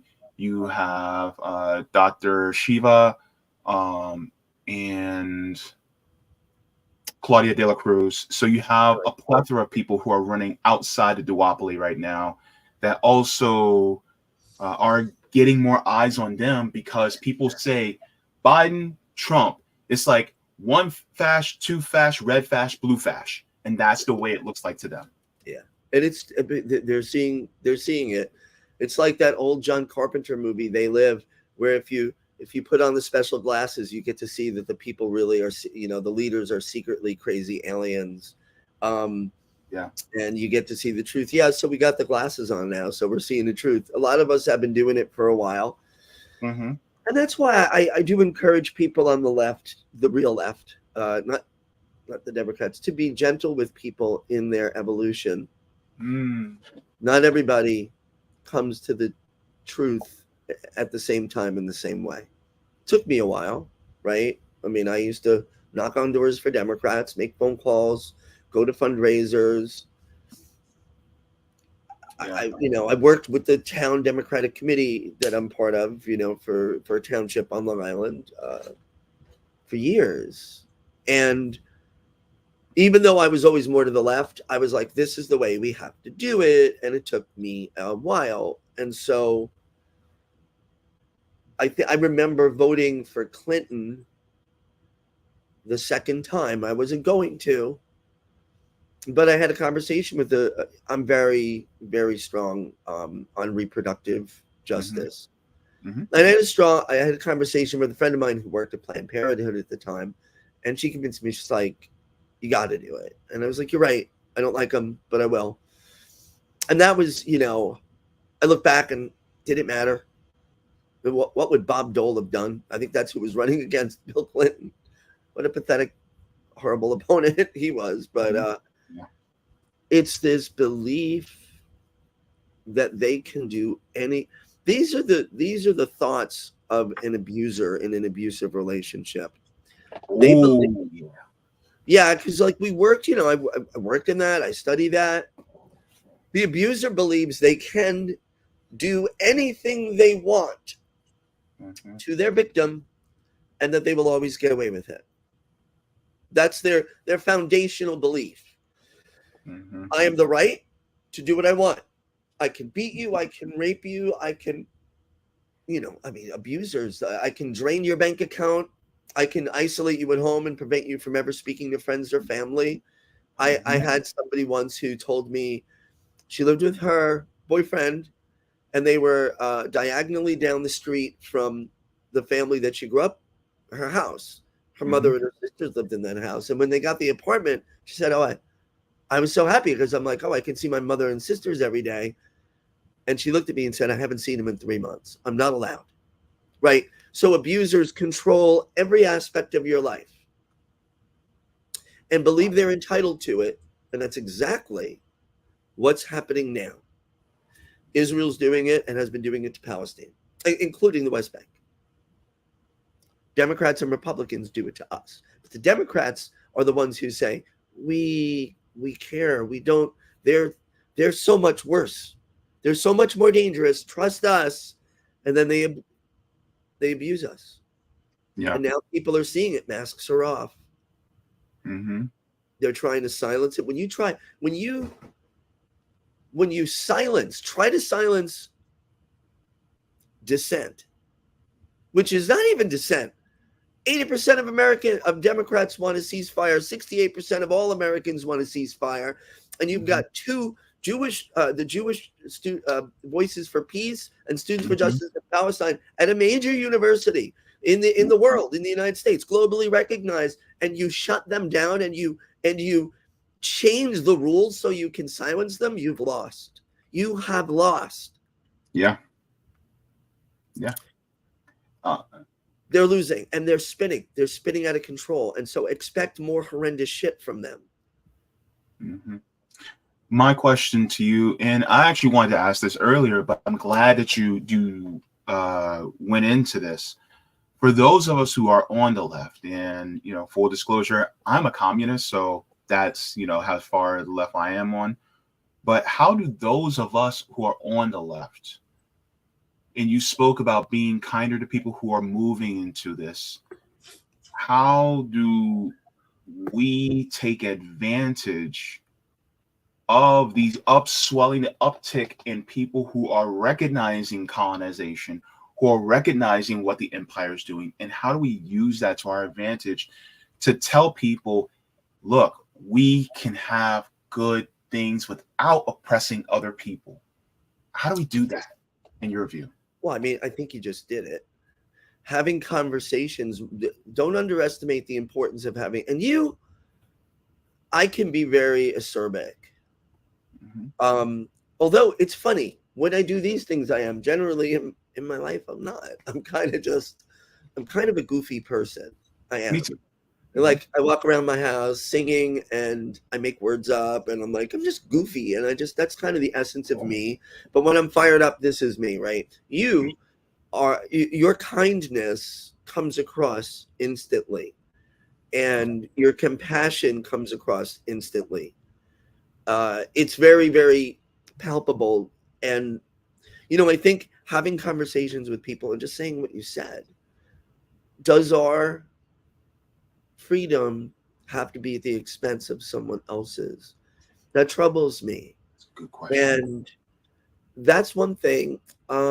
Using opportunities, never underestimate those that are connected with faith communities, whether it's a mosque or a temple or a church or any kind of group. If you're pagan, then your group of witchy pagans, like I have friends that are, like you sit and you have conversations. This is how it started. You think about how the civil rights, talk about the connection between what's going on now. Jewish people were integral in the civil rights movement in this country. And that's like the same mentality as the Jewish Voices for Peace. They were called traitors by their own, by other white people for doing it. But how did these conversations happen? They happened in churches and temples and other places over coffee and cake, where we sit with each other and we say, this is not, have compassion. And also, I don't like, I get particularly upset if somebody was on the one side and now they're coming to us, like, let's be cautiously welcoming. Gotcha. And it's just important to me because the only way we win is by drawing the circle bigger. Mhm. There are going to be people who we did not consider allies in the past who are allies now. And yes, they need to prove themselves. I am fully there with that. But we must give them the opportunity without tearing them down. And I think it's important that we let them in because I don't practice my Catholicism, but I grew up with a Christian upbringing.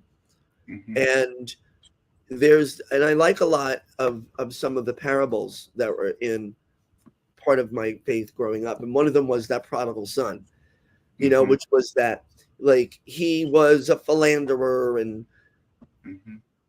wasted all his inheritance. And then he Mhm. came back broke and all like drunk and hungover, and the father welcomed him and gave him this huge feast. And the good son who never did that said, why are you, this guy was an asshole. He spent his whole inheritance. Why'd Yeah, you do it?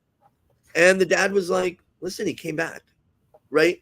We have to do this. We've got to draw our circle bigger and give people the space.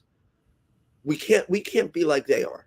I'm not saying anybody is right now, but online regularly, I'm being bullied by Democrats telling me, you know, if I don't vote for Biden and I tell people not to vote for Biden, then I'm a pro-Hamas MAGA terrorist.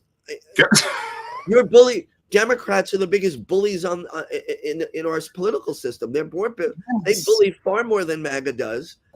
We can't be like them. Everyone has to have their own awakening, but it's happening. It really is.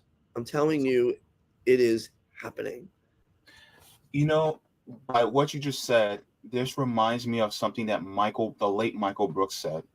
And I just want to share this because I think it is so apropos to what you were talking about. Gosh, I wish this thing was bigger, but hopefully you guys can see. But there's Michael Brooks right in the middle, and he's speaking. Let's just hear this. And it's an immense honor to be here, including definitely with Dr. West, who is an influence on me. And one of the major reasons that he's an influence on me is because of that synthesis and the ability to hold multiple truths. That we have to have some sense of a capacity here to do something with democracy, and then also not lie and deceive ourselves about what we are and what capitalism is and what empire is. I came across a speech fragment from Martin Luther King Jr. recently, which I played on my show, and I don't know where or the title of the speech, but I thought it was so important because we've put a lot of work, and we still have to put work into reminding everybody that the man was on the left. He wasn't a guy who came out once a year and said everybody should treat each other nice. He was a serious. But the other thing that I loved about this speech, which was he talked about the fallacy that certain Christians misunderstood love as a ceding of power. And then Nietzsche came along and rejected Christian morality because he thought it was denying someone's vitality, the will to power in a healthy sense. And he said, love without power is sentimental and anemic, and power without love is abusive and corrosive. I'm paraphrasing. And that was when I saw it, I thought, well, here, okay, we know the left wing Dr. King. Well, here's the Machiavellian Dr. King, and I love it. I want the left to have Machiavelli so that we can have the strategy, the ruthlessness, the clarity to actually win these battles and be ruthless with institutions. And then I want us to learn how to be really kind to each other, welcoming of a broad set, and actually have a movement that has the capacity to do that. That's why the cancel stuff is relevant that Katie brought up, because it's a stand-in for this eliminationism of other humans, which is neoliberalism enacted. And it's also a contradiction from when we get utopian. It's beautiful. We're the people who sit around and we say, why don't we have a world where there's no prisons? Okay. That's a radical fucking statement. That's a real thing, and we should take it seriously. But then, on the other hand, oh, well, these people could never be part of our coalition because they made a mistake or said something. Like, wow. Yeah. I never heard that. It's weird that you had that queued up because that's just what we're talking about. Listen, people were giving Cornel West a hard time because he voted for Biden and told people to vote for Biden last time around.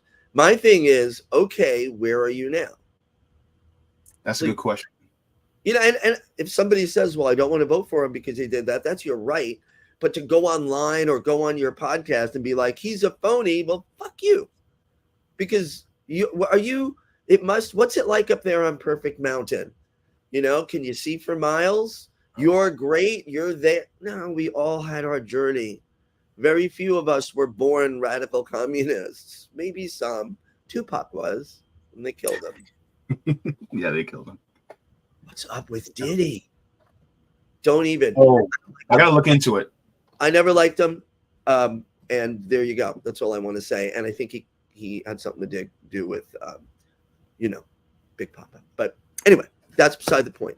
I do want to say. I'm gonna look into that, and I might have to talk about. I don't know. Listen, Yeah. no, but Tupac was born a communist, right? It was his parents were radical, and the Shakurs. But listen, we all took our time. By the way, Assad Shakur's autobiography. I read it on my channel. So. Oh really? Oh, okay. I should. We all had our journey, and we're on it, and we're coming to it. So let's people in. I don't want to let people in who don't center human justice. But I question when I hear people who are prominent in the movement say, we can't talk about white supremacy. Why not? Well, you're going to lose. What, really? And you know who I'm talking about? Giving Cornel West a hard time because he said white supremacy was a losing issue. Yeah, but it's real and it is connected. And if you don't think what's happening in Israel is white supremacy, my God, Zionism is white supremacy.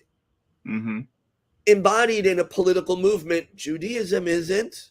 Judaism is the opposite because it centers oppression, the oppression of the Jewish people through the ages over generations and generations back from Egypt. That was their whole message. Yep. That centers oppression and liberation. Zionism is the opposite. Yep. But don't tell me we can't talk about white supremacy in our movement, and that I'm against leftism if I'm going to lose those MAGA people who might. And by the way, welcome them in. If there's a person who voted for Trump twice, but they believe in universal health care and they want to work for it, you're welcome. And hopefully you will see by a broad, diverse coalition of people that are working for justice that maybe the way you saw the world before wasn't reality. Yeah, we can do that. Of course. We can do it. And what else? Was it Michael Brooks that said, be ruthless with systems and be gentle? Be kind to other people. Yeah. Be kind to other people. And it's just, yeah, I got to remind myself of that sometimes too. I get all worked out. Yeah. What are we going to do? Yeah. I may look perfect, but I was kidding. You are, I have to say, the difference between you and that photo, your little logo, which is a really cool logo. I like your hair, man. It's looking awesome. Thanks, man. I appreciate it. It's hot. So whatever you're doing, keep doing it. Thank you. And I one of the things that, and you may have some, I'm not saying you in particular, but I'm saying to people in general, you may have a disagreement or two with a few people who are on the left. But ultimately, it's about coming together to realize that the system does not work for most of us. And you have to realize that a lot of people, especially, some of us are pawns in a system to keep us divided. Yep. And by realizing and waking up that you are a pawn to the system also means realizing that some of us who may be in privileged positions are being used to keep that system in place. And so it is not wrong to point out, yes, you're a pawn and this is how, so that you can take that knowledge and then say, oh my gosh, I'm being a pawn used, and then insert marginalized groups against those marginalized groups. Yeah. Because the marginalization that happens is both identity and class related. Yes, and it a is. lot of people don't want to acknowledge it because they think that you have to separate them, when in reality they cross-pollinate. Thank you. So it's just like, for instance, be a grown-ass man, go into a company, suddenly put on a dress and see whether or not it'll affect your bottom line as far as whether you'll still get hours, whether you'll still get hired or whatnot. Or whether you'll get served. That's what still happens.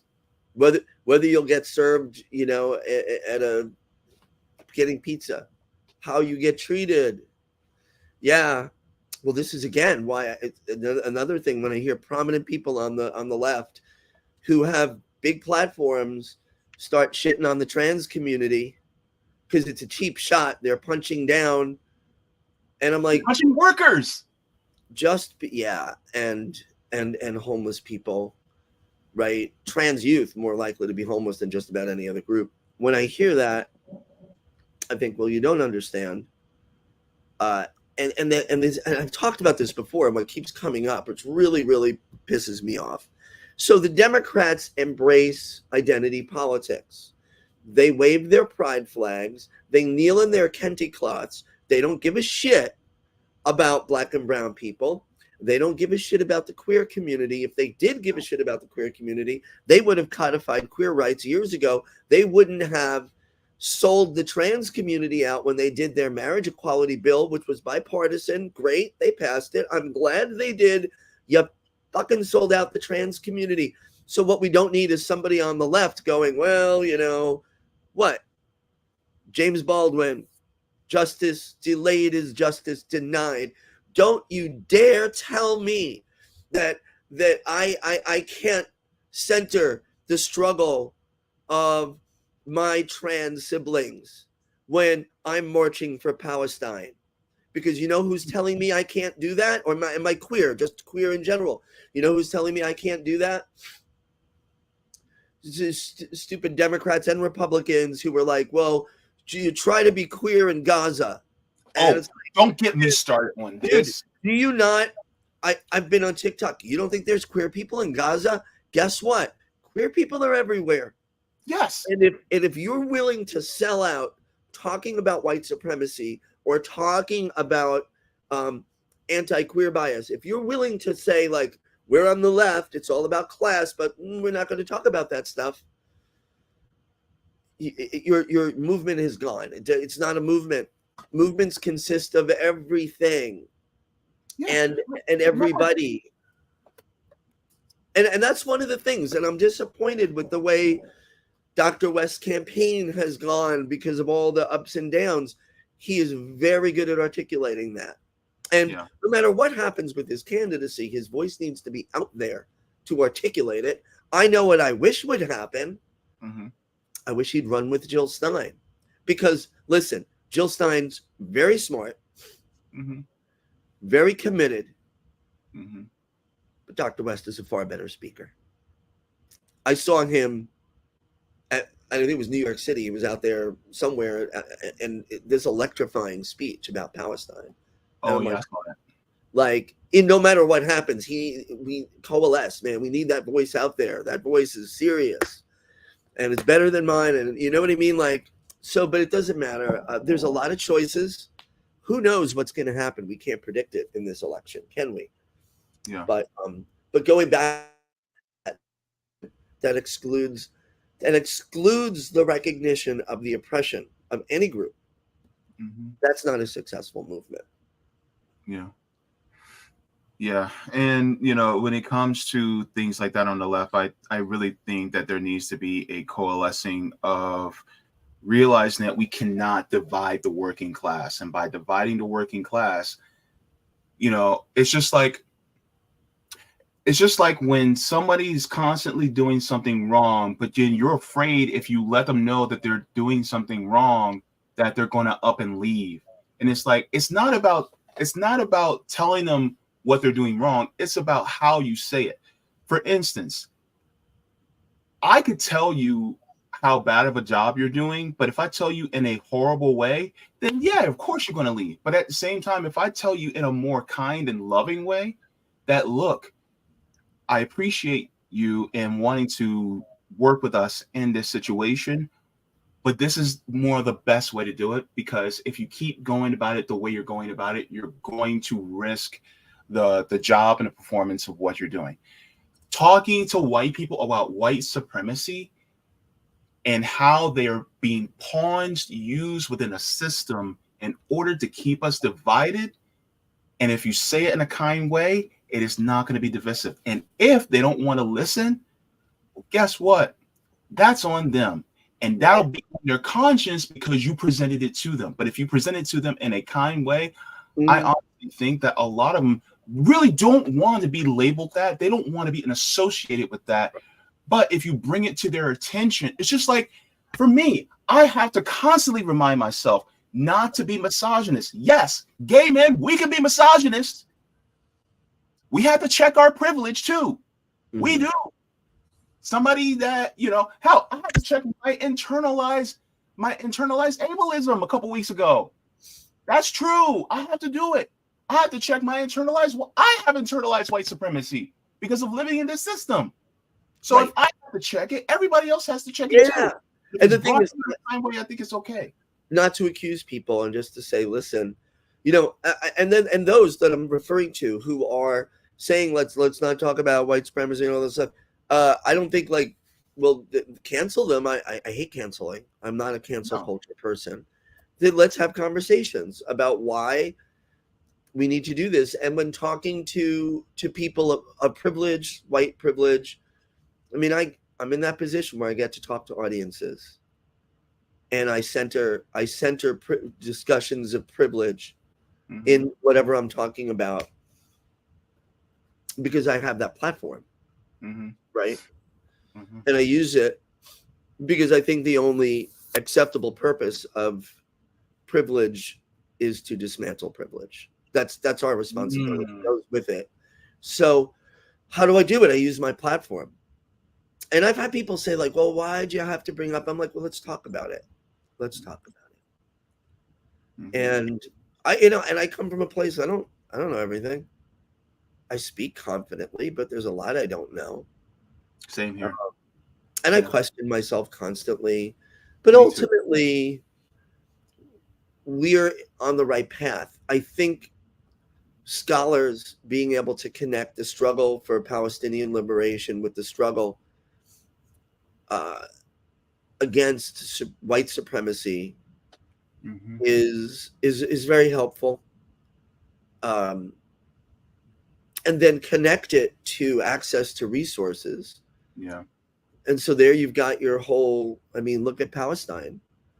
Their access to earning a living is restricted. Their access to food, water, even before the siege, this big one, their access to food and water was restricted. Yeah. Those are class issues, but there are also supremacy issues there.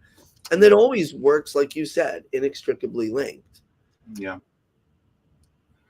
So, that's something that I would like to see the left more coalesce around, just being kinder to people and recognizing the intricacies and the links between class and identity.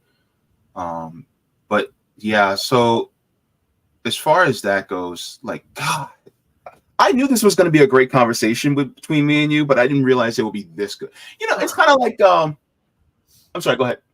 No, I'm agreeing. Yeah, it's like when you hear about a restaurant and the food is really good and you're like, okay, I've seen people enjoy this restaurant, but then you actually go there and you actually eat the food and you're like, dear God, I want to get this 5 stars on Yelp. That's what it's like having a conversation with you. Oh, you're so, Stop. Please keep complimenting. I like it. I like it, and it makes me happy. And I feel the same way about you. I like talking to you, and I think you balance me out well because I'm just like, and you're like, people need that balance of energy. We need all kinds in our movement, and you know, and I also respect this, like you and like Jay and everybody on the network, you guys and Nick and Sab, you're putting out content regularly. Like, I got something to say too, but I've never undertaken what you're doing. That's hard work.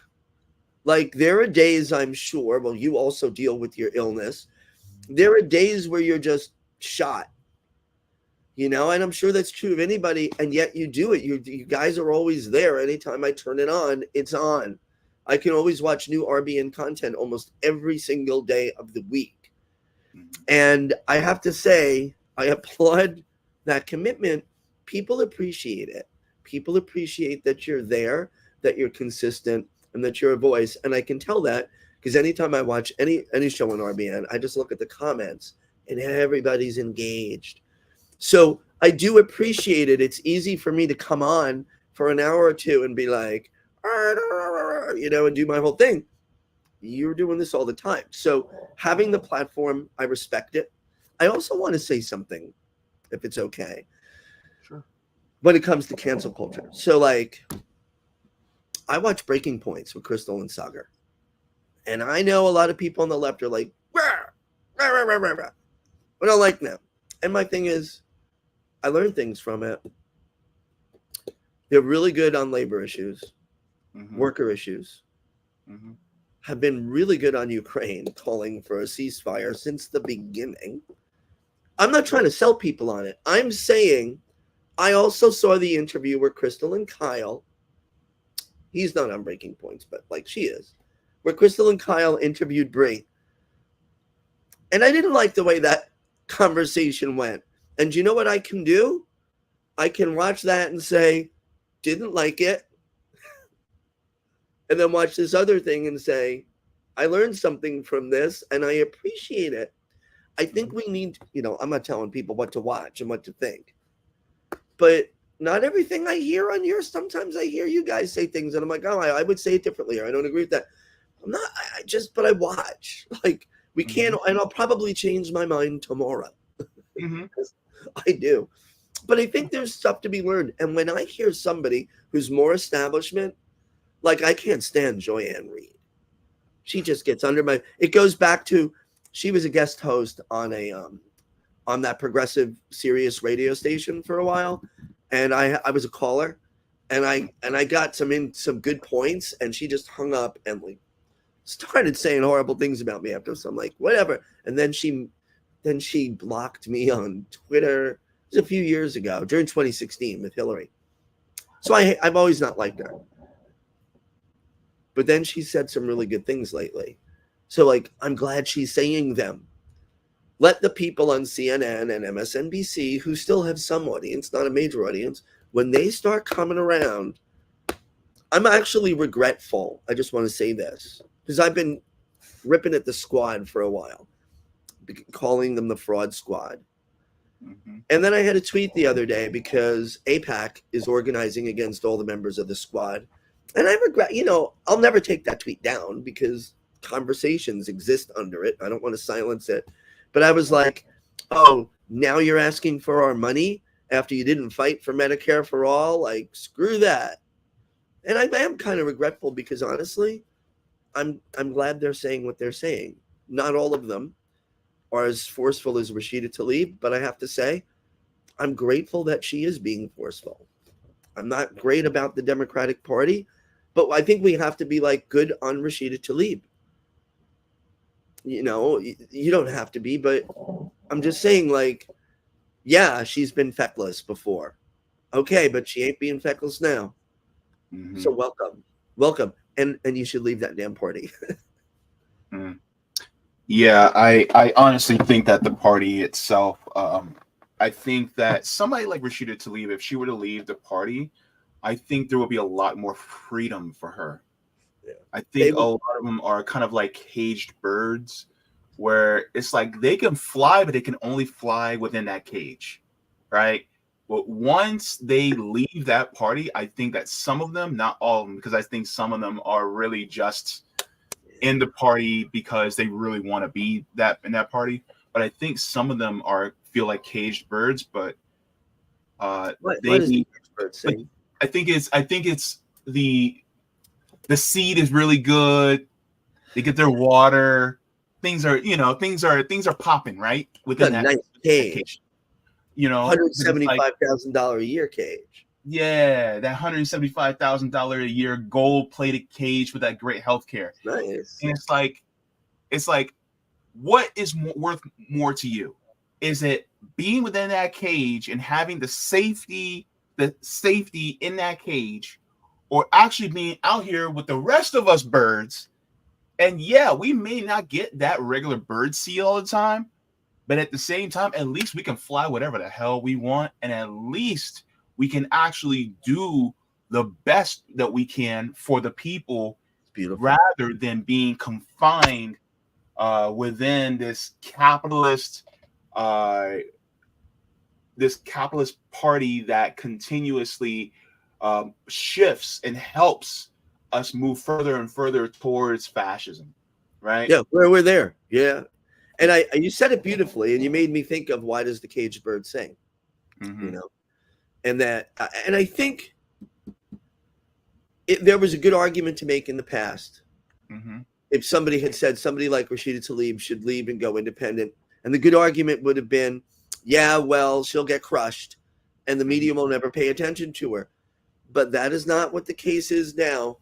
Robert F. Kennedy Jr., who I do not support as a candidate, but I support his right to be a candidate. Of course. What a missed opportunity, man. If he was anything like his father, he'd be out there talking about Gaza and Palestine. If he was anything like his father, and I know the gravity of the words, his father was assassinated, but RFK would be standing in protests right now. I'm not like glorifying the guy. He wasn't perfect by any means, but he'd have a surely different perspective than RFK Jr. has on Israel and Palestine. But yeah, if Rashida Tlaib left the party a few years ago, she would have been ignored. They would have vilified her. There would have been something they came out with, but that's not the case today. Mm-hmm. And in fact, in where she is, imagine if she did. She ran Indy right now, she'd win her district. Mm-hmm. And the Democrats, of course, will they have to find. Mm-hmm. Yeah? Yep. You have to, can we pause for a second?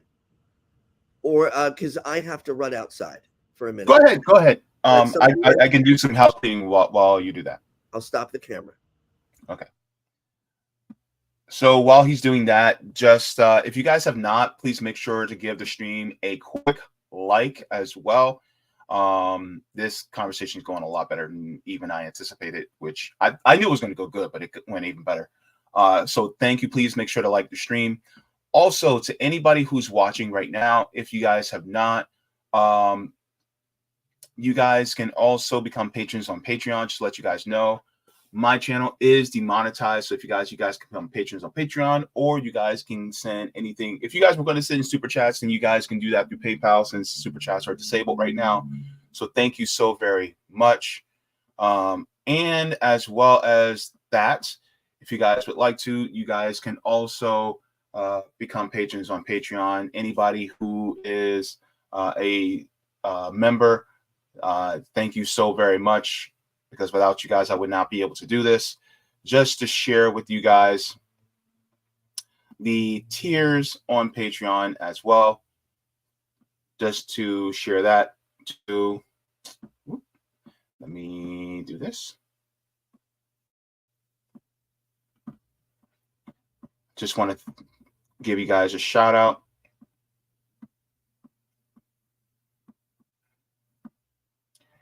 You guys can become patrons, and here are the tiers. You have JB members, Solidarity, Comrade, Jaybefaunters, Super Jaybefaunters, Super Duper Jaybefaunters, and Mega Jaybefaunters. So thank you so very much to all of you who are members. So I appreciate it very, very much. Now, we're also doing a mutual aid fundraiser for Orlando Mutual Aid through RBN. you guys would like to, I shared the link in the description as well a couple times before. You guys can donate via Cash App at $OrlandoRBN, and you guys can donate to that. We're raising money for grocery gift cards, toiletries, and warm clothes as well. So thank you so very much for that as well. Welcome back, Professor Zenkus. You're muted, by the way. Not anymore. I had to let somebody in. I had locked the gate, not realizing they were returning at this hour. Yeah. So they're yelling, Anthony. So I don't know if you can hear it, but that's what I did. It's nice out here in New York. It's a little crisp. It is a beautiful sunny day. It is 50. Well, it was 52 degrees this morning, so now it's a little more. So it's nice. What do you got up there going down there in Orlando? Still, it's 52 right now, but it's nice. It's a nice fall day. Yeah. It's kind of cloudy, but it's sunny out right now. It's been raining like crazy. Rains a lot in Florida. You got weird rains in Florida. I remember it's really nice, and then it's 3 p.m, and there's a downpour for 20 minutes, and then it's. Yeah, Florida. Florida is weird, kind of like me, but not in a good way. To be weird. Yeah. Weird people of the world unite. Yeah. But I'm sorry. Go ahead. No, and yeah, I just wanted to put a cap on that thing, that I was talking about with getting news sources. There are people. I try to get it from as many places as possible. And again, if anybody's on the side of that we need them to be and want them to be, let's let them in. And I was saying I felt bad because I had a post about the squad and I was kind of, I was hitting at them because they were asking for money because AIPAC is trying to unseat them all now because they've asked for a ceasefire. And I'm like, well, where were you when we needed you for Medicare for all? But the reality is I'm right about that. And I'm glad they're standing up for a ceasefire. So I support that. And I think I was saying it for Rashida Tlaib ran right now as an indie. I think she could win. That was not true 4 years ago. So I encourage people to do it because the Democratic Party is a graveyard for progressive change. Yeah. Who says that? Shama Sawant? Yeah, Shama Sawant said that. Yeah.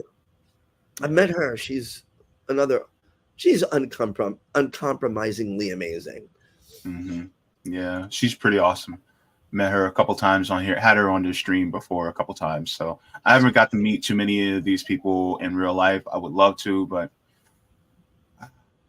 financially, I still get food stamps. So just to let you know where I'm at financially. So well, then you're living high on the hog, Jay. My God.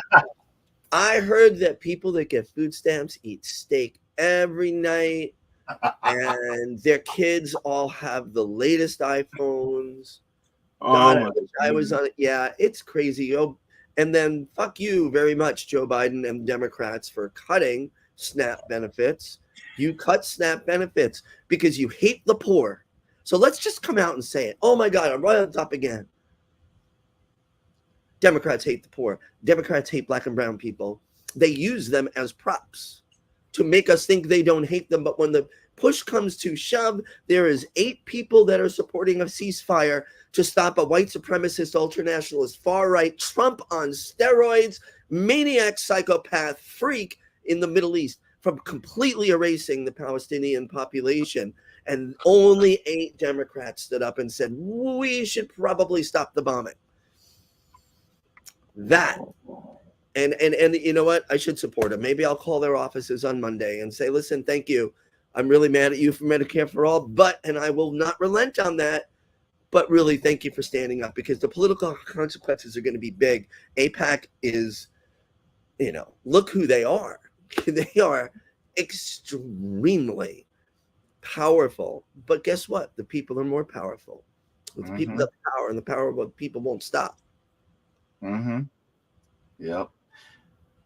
You know, I have a couple of comments on Rockfin. Do you mind sticking around for those? Because I think Roger has a couple of things that he wants to say. He was telling me about something a little bit earlier, and he wanted me to bring these up to you, especially since you're a New York resident. So, and Roger is also a New York resident, so he has a couple things. Hang on, make sure I get this popped out so that everybody can see it. I don't want to double screen the both of us. Hang on. All right, we can do that. Boom, and let's share the screen. All right, so thank you very much for the tip on Rockfin, Roger. He said, Professor Zenkus, you're teaching at Adelphi? Adelphi. Adelphi, sorry. Yeah, I'm not from New York, so unfortunately I don't use these words as often as I would. He says, I used to pick up customers from there all the time when I drove from cab services in Mineola. Did I say that correctly? Yes. Okay. Yeah, because there's a Mineola here in Florida, so I was like, is this oh, is there? It's funny. Yeah, there's a Mineola. It's out in Lake County. It says we were dropping off and picking up customers from over at Lennon, Eddie, and Earl Hall. I am closer to Hofstra U, where my man who I knew since second grade graduated from while his wife graduated from Adelphi U. Adelphi University is where Public Enemy formed in the early 80s. Oh, I didn't know that. He says, maybe I'll stop by sometime at Adelphi. Love to meet up, but Jay, he's right. A lot of Long Island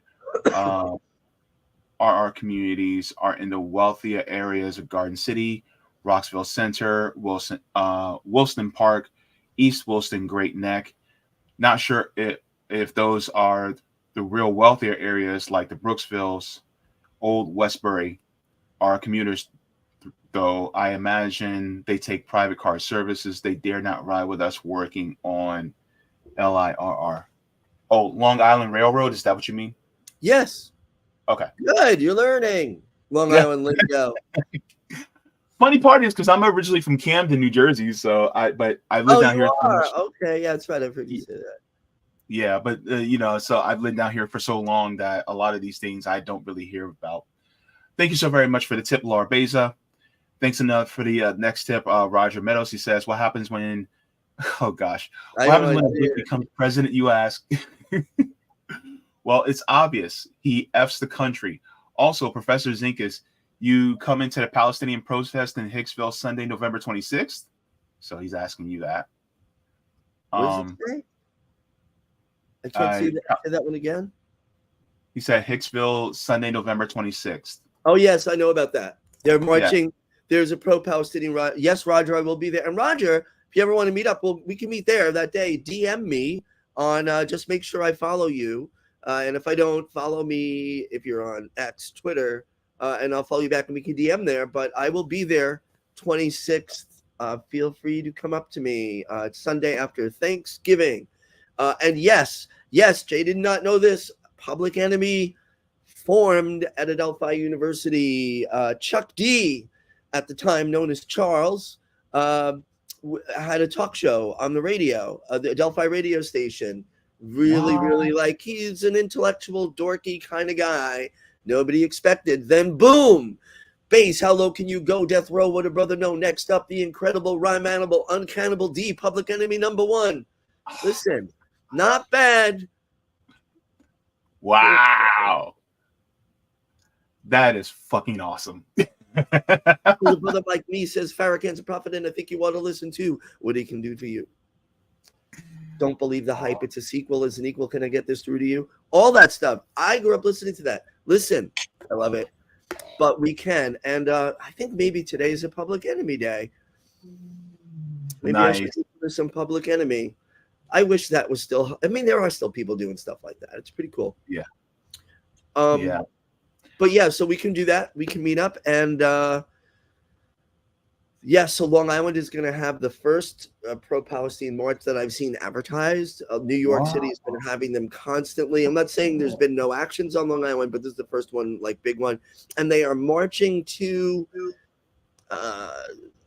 it says to Northrop Grumman, you know, because they're a defense contractor who supplies the apartheid, murderous, bloody apartheid government of Israel. Not that Grumman really cares who they sell their weapons to. They'll sell to anybody that's legal for them to sell to, but they are still a part of the problem. Mm-hmm. So that's great. Activism. Yeah, it's pretty awesome. Roger continues. He says, corner of Route 107, aka South Broadway and Lewis Street. If Democrats are not doing anything for Black people, we have to take half of the blame for letting those from our community who hail from the civil rights era sell us out, aka like John Lewis. I said what I said. Yeah. He said, yeah. When he did it. Yep. Roger Meadows continues, says, most of us who pay attention to policy knew Joe from his past policies, so this is no surprise to us. However, like the ex-lib who voted for Hillary out of ID politics, now the silver lining is we have even more of the electorate to pay attention to policy, making the field prime for turning to CBI's, citizen ballot initiatives, to get things done. Professor, support New York State Assembly Senate Bill A2933 or Senate Bill 2290. It is legislative amendment to the New York State Constitution that will convert New York State into a CBI state, allowing New Yorkers to gather petitions to get amendments we'd like to see ratified to the New York State Constitution on the ballot, as well as laws and referendums we'd like to see passed and repealed.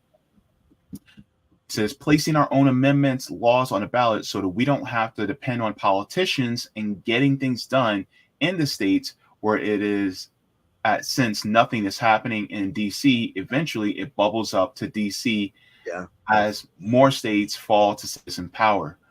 Follow at Unite NY on Twitter. I'm going to check that out. Yeah.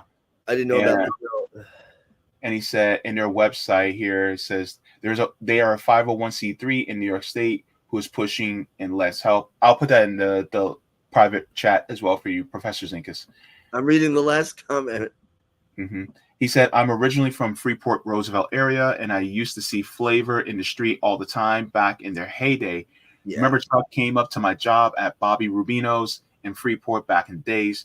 Medea Benjamin from Freeport is also, a matter of fact, Howard Stern and Dr. J and Eddie Murphy from Roosevelt. Oh, wow. Okay, now he's just dropping names of who. Yeah, I knew Eddie Murphy was. I didn't know Medea Benjamin was from Freeport. But yeah, people used to see Flav in the street a lot, and at that time it was not a good thing. He's doing better now. he was living a hard life then. That's all I could say. He kept getting arrested. So yeah, well, but yeah, that was back in the day. Rap started. We could have our East Coast West Coast argument, but rap started here, right? Mm-hmm. You know who lives near me? I don't know if you know DJ Herc. Cool Herc? Cool Herc lives out. Well, see, I'm between the city and here, but right now, when I'm on Long Island, I'm in a town. Herc is in the town. I've seen him at the 7-Eleven. Okay. Someone was like, do you know who that is? I'm like, no. They're like, it's Cool Herc. I'm like, come on. And he turns around and goes, yeah, I am. But some say the inventor of hip hop. I think it was simultaneously lots of little influences. Voice of the people, the folk music of the people, of the oppressed people, which is why we need to talk about that kind of music. And I saw some kid before this whole Israel and Palestine thing blew up. There was some kid, I think I put it in one of our little group chats. He did a rap thing. He's Palestinian from Gaza, and it was really good. I have to find it. The kid was young. Looked like he was like 12 or 13. I can't tell. You know what I'm talking? He's little. Yeah. How old? Yeah, I can't tell what the kid is. He was a kid. I played it on here actually. Oh, you did? It's awesome. Yeah, I think it's MC Ahmed. I think his name is. Yeah, but yeah, I hope. Obviously, he's in Hamas. 12-year-old kid. Yeah. Yeah. Everybody is. Everybody's in Hamas if they don't agree with you. Everybody I don't like is Whatever. Yeah, it's You wild. know what I but do like? I like hummus. look, So that with must some be the non-chips, connection. oh my god, it slaps. You're eating hummus. You must be in Hamas. As long as it's not the Sabra, because isn't that from Israel? And I'm boycotting that. I'm not going to buy that anymore. Whatever. No. Israel. People in Israel. For the longest time, we were not even allowed to talk about the fact that they have a peace movement against Zionism in Israel. Literally. And Netanyahu's government just made it illegal for them to protest. Well, I mean, look at what Ron DeSantis is doing here in Florida. Ron DeSantis also tried to make it illegal for you to protest. Like, now, for instance, I'm all for peaceful protesting, but you can't even peaceful protest, where politicians live. And I'm like, look, they're literally, running your life and how you operate. And I'm like, look, if you're choosing how our lives, operate in this country, then I think that you should be peacefully protested at wherever you at. By the way, let's talk about peaceful. Mm-hmm. Oh, first about Ron DeSantis. If you're ever feeling you're having a not such a great day, Google search Ron DeSantis's weird mouth or Ron DeSantis's weird facial expressions.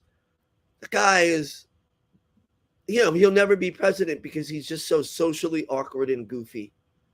I mean, his policies are shit. That doesn't really matter to a lot of people. It matters to me, but he's goofy. He's got weird, like you see him standing there and he's going, I don't know what he's doing. I'm like, dude, are you tweaking? What's happening? I think he is. I see Zelensky tweet. Yeah, what is up with him? He's so weird. He's so doughy and weird. He's just a weird, doughy. But look at that one. You can't see me pointing. Stuck with Cuomo, DeSantis, whatever. Yeah, he's not. He doesn't look like a president. He's probably a psychopath too, because I know he was in military intelligence in Guantanamo. So I'm sure he's tortured people. Of course. He was a He's not a jaguar. good man. But yeah, so they're trying to make it illegal. But so look, Democrats are like, we'd never make protest illegal. We'll just beat the living shit out of you and have the Capitol Police throw you down cement stairs if you protest. But we didn't pass a law like evil Ron. There's no difference between the two parties. None. I don't want to hear it. Oh, Democrats are pro-choice. No, they're not. They don't give a fuck about abortion. They never codified it. They don't care about it.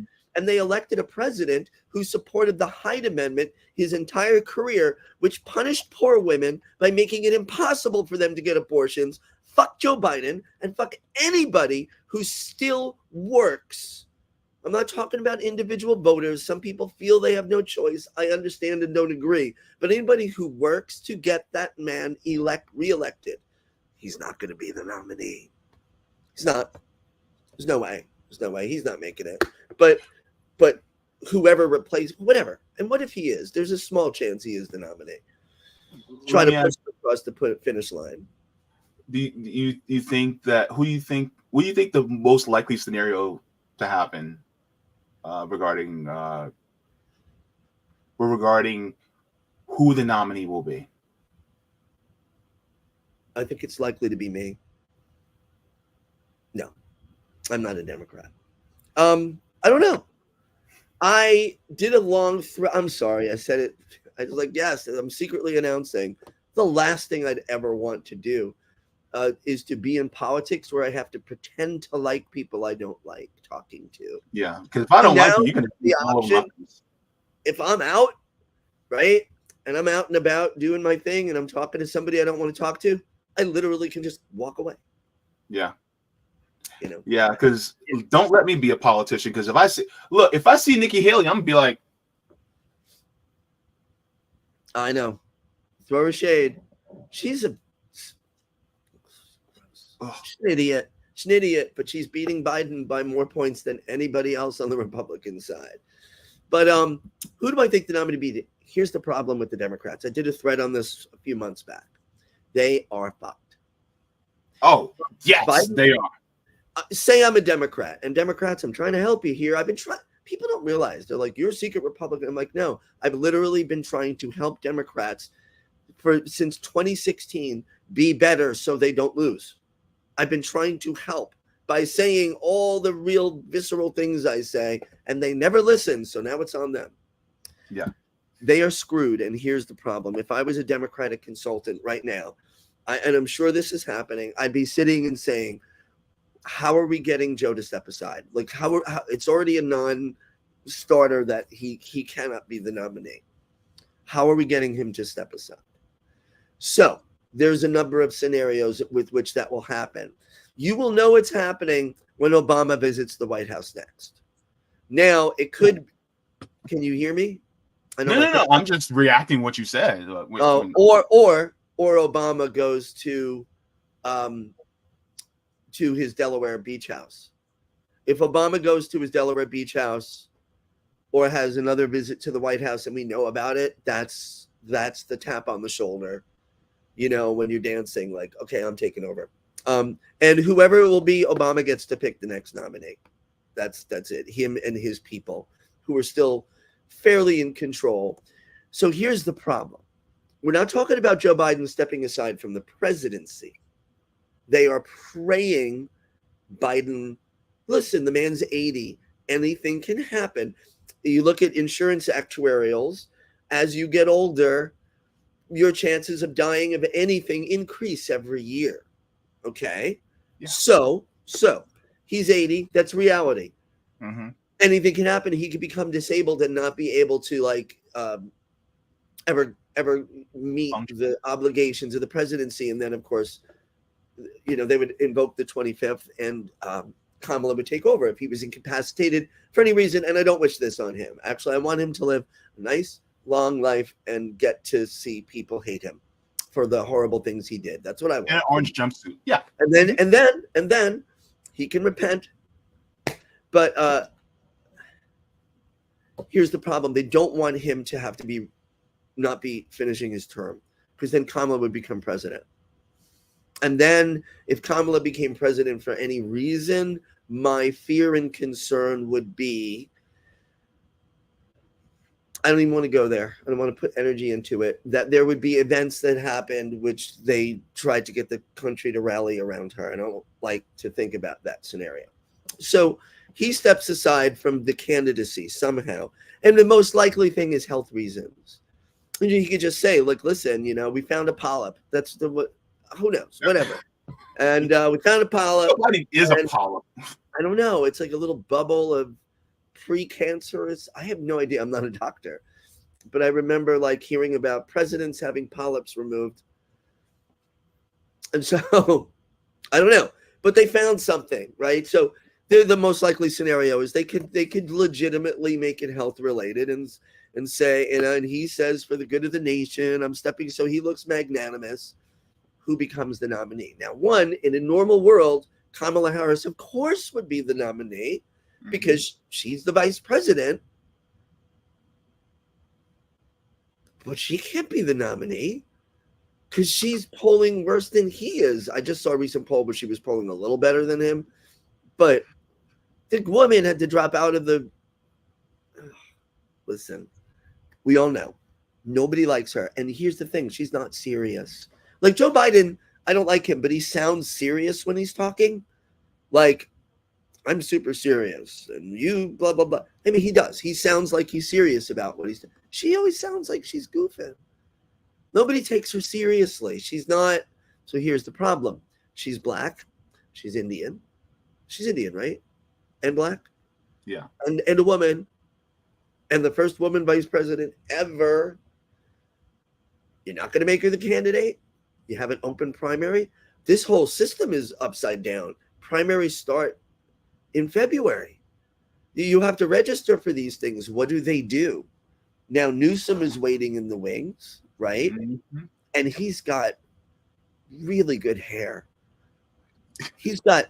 Newsom has Mitt Romney hair. You think this stuff doesn't matter? Unfortunately, it does. Newsom's a good-looking guy. He's tall. I mean, he's evil. but he looks like, if you cast somebody in a movie for president, it would be like Newsom running against Mitt Romney. They look like presidents. They have that, right? So there's that. But how do you get Newsom in there? Mm-hmm. Some people say Hillary. I'm saying it's a toss-up. Like, I don't know. I don't think it can be Hillary. I really don't think it can. But she doesn't need to be president because she still has her little hands in the processes of what goes on. I think the problem is they don't have any good options. They don't have any good options. So that's why people are like, Biden can't be the nominee because he's terrible and he's polling 36%, and he's losing 22% of African Americans, Black Americans in the last survey said they supported Trump. Like, what the fuck? That doesn't mean Trump's good in any way, shape, or form, but imagine how bad you have to be as a Democrat to get more than a fifth of Black Americans to be like, yeah, we should probably have Trump as president again. Oh my God, they're fucked. They have no good options. So the point is, the last thing, my whole thing about Joe Biden won't be the nominee, there's that 5% chance he will be. And that is the Democrats realize they have no good options. They're just going to roll the dice with what they got and pray for a miracle. That's their Hail Mary. Because what else are they going to do? Yeah, you can't run Kamala. She's not serious. Here's my upset. I'm really worried about our democracy. They're not running debates in the primaries. I have a feeling that we're not going to see presidential debates anymore. We're not going to see them. You mean for the general? Yeah, I'm worried. We're not going to see them. I mean, the parties are becoming more and more authoritarian and fascist, both of them. Mm-hmm. And look, it makes sense. I understand why Trump wouldn't debate because he's 50 points ahead. But I'm not a Republican, but if I was a Republican, I'd be like, why don't you debate? Like, same reason Joe Biden's not debating. He's 50, 60 points ahead, even more. But why are there no debates? My concern is if Trump is, and I don't even know if Trump is we may have a scenario where neither Trump or Biden are the nominees. That's still possible. Trump is the likely nominee of the Republican Party. But if Trump is the nominee and he's convicted, I could see the Democrats saying, we are standing on principle and we're not going to allow a debate with an illegitimate nominee who's been convicted. And so you're going to deny people the ability to hear you talk about issues and go on the record. Our democracy's done. Democrats are hand in hand with Republicans in killing it, whatever was left of it. Mm-hmm. So I can't make a prediction. It's a lot, but how a therapist feels. Mm-hmm. But definitely. But Professor Zenkus, I'm telling you right now, I got to have you back on because there is a lot of political analysis that's needed, and it kind of it goes hand in hand with the expertise that you have, because a lot of people really need to hear kind of the cross-pollination between what we experience as a nation personally in our own lives due to the policies, but at the same time get that critical political analysis from you. And I think that's also invaluable for us to be able to have. So I just want to thank you for coming on and really just, giving us that perspective from way up high, like 40,000 feet in the air. Thank you for the opportunity to. And I want to say something. True. When I say I think we're winning, I really do. It feels like we're not. I can see that. When I talk about the trauma that the people in Gaza and the West Bank, the humans, are feeling and they're going to live with for the rest of their lives. Mm-hmm. I also want to talk about, I don't want to leave out our collective trauma as people being part of this and witnessing it. Mm-hmm. And I tell my students, and it's interesting because I have to I'm there to teach. This is not how my classes go, right? I try to get them to feel okay.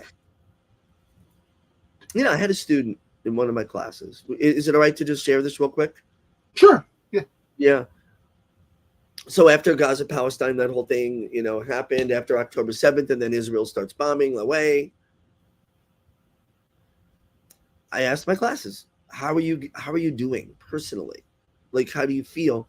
I had a student say, I'm not political. I don't really know much about any of this, but I have cousins who live in southern Israel, and I'm worried about them because they had to move north, and I'm worried. Like, I don't want them to get hurt. How old is this person? They're young, and she didn't, this was her experience. So she's walking around thinking about hoping her family doesn't die. And then I had another student who said, I'm Muslim, I wear the hijab, I'm hijabi. And she said, I haven't worn it. You notice I'm wearing a hoodie, I'm wearing a cap under it because I'm keeping hijabi, I want to be that, but I'm wearing the hood because I'm afraid. And I looked at both of them, and both of them are walking around with this pain. I'm not both siding it, but I'm acknowledging there's a lot of pain that people around the world, in America, right here too, are feeling. And I think what I've told my students, take care of yourselves and take care of each other. Mm-hmm. Ask people how they're doing. Yeah. People don't always come up and say, I'm having a rough time. Oh, of course. Ask them how they're doing. You got those friends on Instagram, or if you're still on Facebook, or in your phone that you just haven't spoken to, drop a text. I was thinking of you. How are you? And I know this sounds crazy because that's not revolution, but in a way it is, in the sense that we need to take care of each other. We need to make sure we're okay. And it's okay to step back. You know, I've had students who are very involved with what's going on with activism. And I said, you know, you got to breathe. You got to breathe. When I was in Occupy Wall Street, there were days when I felt tired and I thought, what am I doing here? I worked all day. Now I just came to the city and I'm out. And then like the next day I just thought, it's okay to stay home. I don't have to go to everything. Somebody steps back, someone steps up. So for activists out there, breathe and take care of yourself. You're no good to anybody if you're sick, broken down, and exhausted. It's okay to breathe. And your life is, you know, use your voice in any way you can. I know that having the fact that I teach at Columbia, people look at that and it drives them. It doesn't make me any smarter than you. You're reading books I've never read, right, Jay? Like, but it gives me that mantle to say something and to get listened to. And I take that seriously because people who give credence to college degrees and names of places need to be woken up, right? So use your platform, your position, any way you can to spread the word, but also take care of yourself and live in balance, because this battle is long and we will win, but you gotta be here. You gotta be here. So, yep. Thank you so very much for that. Everything you just said was actually laid out in Laziness Does Not Exist. This is a great book. I'm not sure if you actually read this book, but no. There's actually a special shout out to people who are in social work as well as nurses. Because, I love it. Yeah, because there is a lot of focus with social workers as well as nurses is not just physical and mental, but it's also emotional too, and how that, you know, the type of work that you do, you can also face burnout. But yeah. That book, especially, I started chapter 5 last week. If you guys have, you guys want to, you guys can go back into the playlist and look at chapter 5, part 1, was actually talking about this information overload and how we can be traumatized just by the amount of information that's going on right now. And we just really need to be more balanced and being able to, and that's why I say, it's like when we talk about taking a break, it's with the intention of coming back to be able to continue to keep up the information fight. It's not to just completely leave and say, no, we can't do it. So I think it's a great thing to do for people. Read. Mm-hmm. So the day you can't go to the rally, stay home and read something. Mm-hmm. Listen to music, and listen to your favorite music. I think there's messages everywhere. I was listening to Heroes by David Bowie the other day, and I've come back to that song since everything's happened in Gaza. So I just want to read one of the verses, and it says, and he was talking about the Berlin Wall in this song, but it's about any wall. There's a wall in Gaza. Don't we want the walls to come down? I can remember standing by the wall, and the guns shot over our heads, and we kissed as though nothing could fall. And the shame was on the other side. We can beat them forever and ever. We could be heroes just for one day. And when I say beating, I'm not talking about in battle.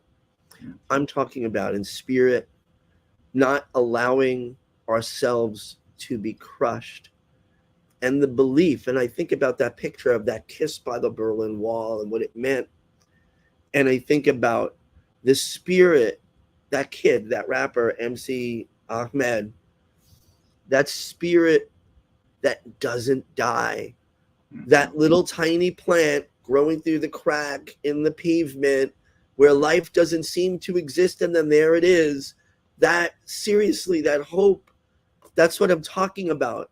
And that's why I eschew the violence, but I look and I say, resistance also happens, and I'm not judging other people on how they choose to express their, get rid of their oppression, but I'm talking about the spirit that does not and cannot die. And why it is important, because I know that there are Palestinians who see people in the street here, and it means something to them.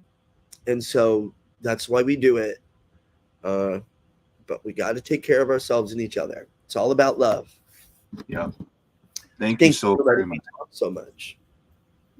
It was a pleasure to have you. And I definitely will have you back on very soon in the near future. So Professor Zenkus, let people know where they can find you and your work. Where am I? Where can you find me? I guess because I'm not as dedicated to being consistent and organized as you, I don't have a podcast. I stand in awe of those who can do this on a regular basis. I'm on Twitter, saying stuff that usually the next day I feel good that I said, although I did talk about one tweet I regretted here today. So I'm there, connect with me, DM with me. And I'm looking forward to organizing with folks in New York because this movement goes beyond Palestine. It's a global awakening. So yeah, look for me on Twitter, DM me, say hello. If you want to yell at me, you can do that too. People do that all the time. I'm fine. I'm fine with it. I'm all right. But love to everyone who's doing everything they can to make change today. I don't like that picture. I need a new picture. I look funny. It's a good picture. Yeah, when people really insult me now, I was doing Marilyn Monroe blowing a kiss at them. Now I'm doing I don't know who this drag queen is, but it seems to upset them and it makes them go away. So I like it. All right, Professor Zenkus, thank you so very much for coming on, and I will see you in the next one. Peace. All right, bye-bye. All right, so that was a wonderful conversation. I cannot wait to be able to, clip this, to be honest with you, because there was a lot of gems by Professor Zenkus. I'm going to be going to the chat just to say hello, all of you guys, as well as get some of your perspective as well. If you guys have not, please make sure to give the stream a like as well. Let me go to the Rockfin really quick, because I know another line was said. Roger Mo says the first Palestinian protest was in Mineola a week or two ago after October 7th. So the November 26th one will be the second major one in Nassau County. Oh, okay. Thank you so very much for that, Roger. That's going to be cool. Also, just to let you guys know, I was supposed to go to a ceasefire rally. They changed the time and made it earlier, so it started while I was on stream, and I already had this plan, so I was unable to go. But if you guys are trying to get out there to go to different rallies, there's a website. I thought I had it. Did I put it in my my list? Because there's also a website that actually shows where rallies are. Let me see. You know what? I shared it on Twitter. I know where I can get it. But I think it's important, if you guys would like to, you guys can have that. If you can't join, but you would like to still let people know so that they can join, that's cool too, because I think that's also really important. If you want to do ceasefire rallies, if you want to go to ceasefire rallies, or if you want to go to, oh, yep, here it is. If you guys want to at least help out with getting those other people, if they want to go out there as well. Hang on, let me put that in there. And I'll share it. I'll share the link. I'll share the screen too, just so you guys can see. But yeah. So this is U.S. Campaign for Palestinian Rights. Let me enlarge this too. So it says, find a protest, stop the Gaza genocide.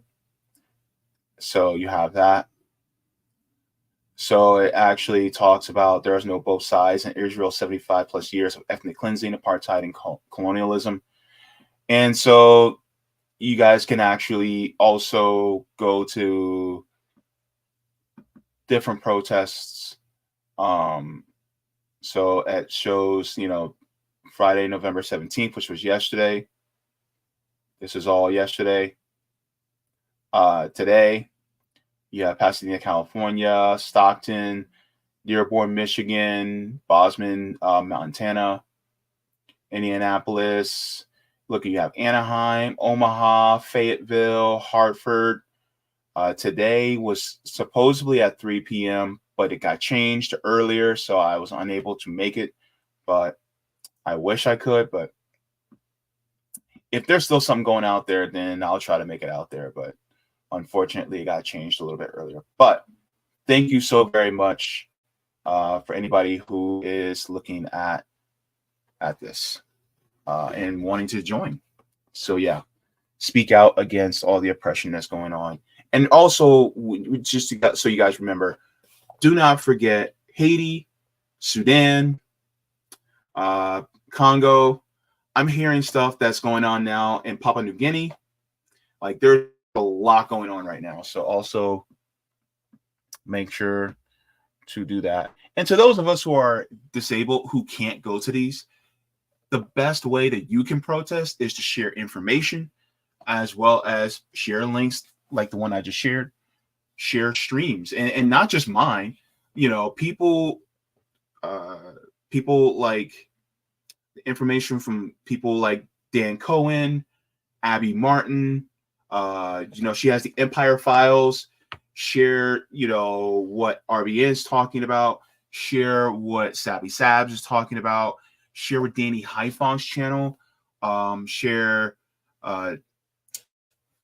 Richard Medhurst. People like Lee Camp, Katie Halper. People who are really talking about this issue, people who are talking about it on Indie News Network, people who like Brianna Joy Gray, when they're talking about this issue, share so that the accurate information, share the gray zone and what they're talking about, share this information so that people get the actual information that's going on the ground. Because a lot of times people just are looking at corporate media and they're getting the Zionist point of view when in reality, they don't even get the historical context. Like everybody thinks this stuff started on October 7th, when in reality, it did not. It actually started 75 years ago. So just to let everybody know. Now, let me go to the chat just to say hello to everybody. I start a lot of chats because number one, I don't have super chats. Number two, I want to say hello to everybody that came in early. So thank you so much to Kurt Boss. Says trauma is a common denominator of capitalism. I agree. Thank you so very much. Leroy Beresford, sorry, came in and said, tap the like, comrades, free Palestine. Thank you so very much. Good to see you, Leroy, as well. Cobra Commander said, and here we go. Yes, absolutely good to see you. Zombie in the air said, JB, hello to JB in the chat. Good to see you. All right. Up in there. All right. John Kemper said, Adam Bashir here. Yes, you are. Blue Marvel up in the house. Good to see you in here as well. We also have Arif coming in saying, Ayeti Lib. I don't know what that means, but good to see you. Thank you so very much. Jacqueline says, hey, Cobra, good to see you. Giving a shout outs to Cobra in the chat. Worry is also in the chat saying, hey, everybody. E. Heller says, morning, afternoon, everyone. Morning, afternoon, evening, and good night. Jacqueline says, is fight or flight an instinctive response, and is freeze more of a conscious response when you decide that either fight or flight response isn't going to be a viable option? I think he mentioned that. But yes, that's also a really good question. Very thoughtful. Thank you very much for that, Jacqueline. I think he did mention that exactly as well. Danny says Netanyahu is a raging anti-black racist too. Learned behavior from his days living in the United States. Yes. I think he was born in Tel Aviv, but he lived a lot of his younger years in the United States. If you listen to him, he does not have an accent from the region. Like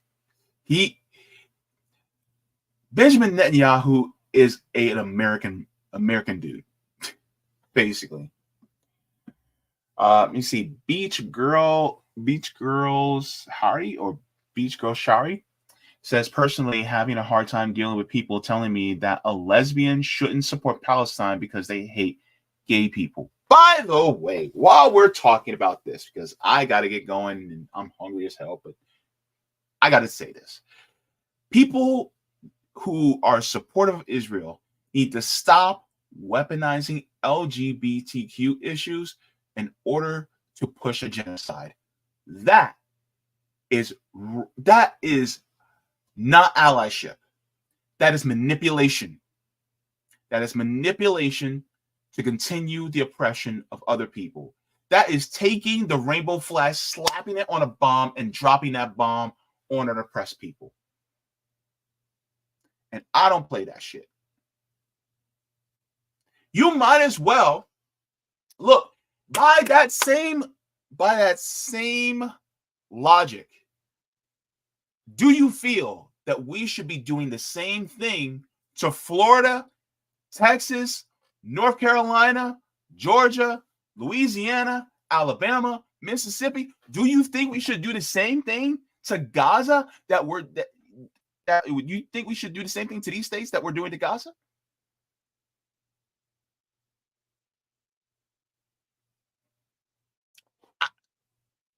Because you're going to say, oh my God, they have some people with some anti-queer views.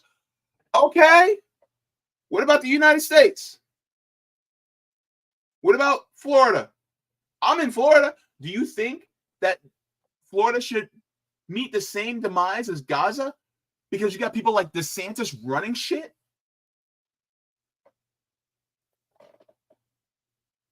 Oh, that's different? That's different somehow? Get out of here. Because what they're doing in Gaza, you're doing it against queer people there too. So, yeah. Thank you so much for that comment. And thank you for giving me the space to be able to express that as well. Cobra Commander says, well, to me, it's easy. Palestinians aren't being oppressed over LGBTQ. They're being oppressed for being Palestinian. As such, that's how their resistance takes shape. Yep. Thank you so very much. Dwayne says Professor Zenkus is right, and that's why I love Jaybefaunt. Thank you so much, Dwayne. It's so good to see you in the chat as well. So Adventures in the Free World said, I have a kafia for you. Oh, okay. That is so cool. Thank you. I always was like kind of worried about wearing one because I didn't want to make it seem like I was taking away from the culture of Palestinians. But I've seen Black people and other people besides Black wearing a keffiyeh as well. And I guess Palestinians are also cool with it too. And they actually like that you wear it. It's because it's support. I just didn't want to wear it because I didn't want to feel like I was taken away from their culture or appropriating. You know what I'm saying? Like I try to be sensitive to that stuff because I don't like when Black culture is appropriated, right? It's like appreciation is one thing, but appropriation is another. And I try to make sure that, if anything, like I try to be very sensitive to that because I know what our Palestinian siblings are going through. And I want to make sure that I operate in a loving and kind way when it comes to Palestinians, as well as many other people who are oppressed as well. Because, you know, I try to check my own privilege in that way, you know. But yeah, so thank you so very much for that. Why do I have a deja vu right now? I have a deja vu. Anyways, so thank you so very much.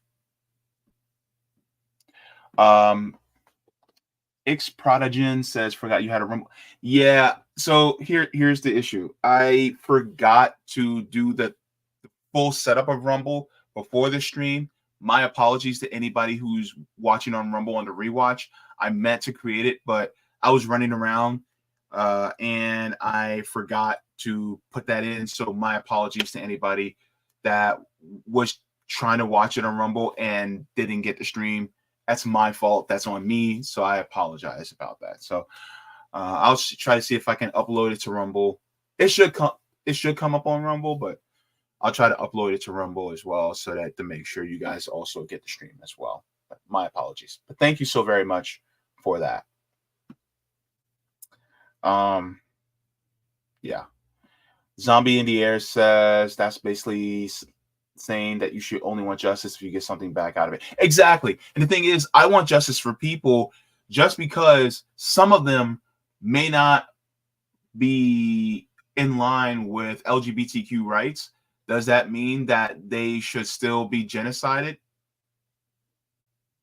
Just because some of them don't agree with LGBTQ? I mean, because look at what happened. Like, look at what happened here in Orlando years ago with the Pulse nightclub shooter.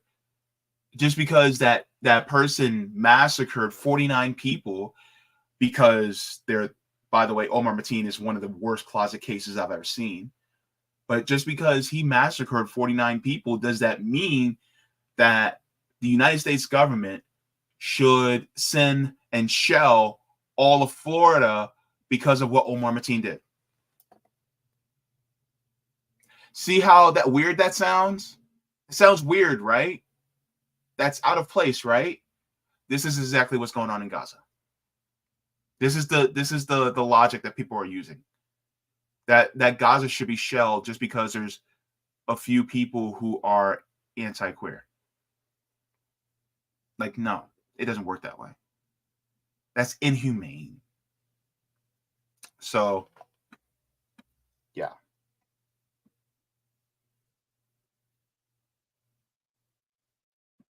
Thank you so much to Brian J. Thank you so very much. I appreciate it. And just trying to get a couple more before I go. Because I want to make sure that,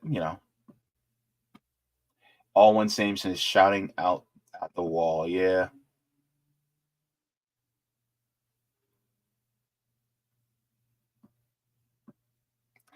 Ravina says lobsters and fudge round. I haven't had lobster in so long. Because it's expensive. Crabs are expensive too. Anywho, but thank you so much to everybody for tuning in. I am way past my time. But I just wanted to thank you guys for tuning in. Also, just let you guys know, once again, we're doing the fundraising for Orlando Mutual Aid. So if you guys would like to donate, you guys can go to $OrlandoRBN.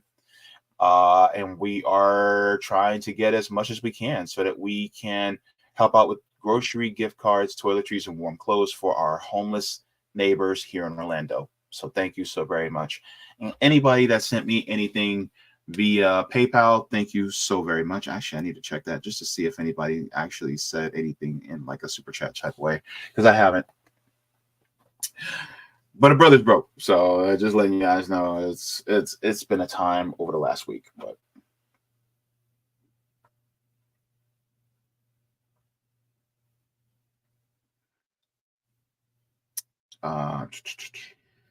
nope, nothing yet. So, but thank you so very much to anybody and everybody. So, yeah. So I gotta get going.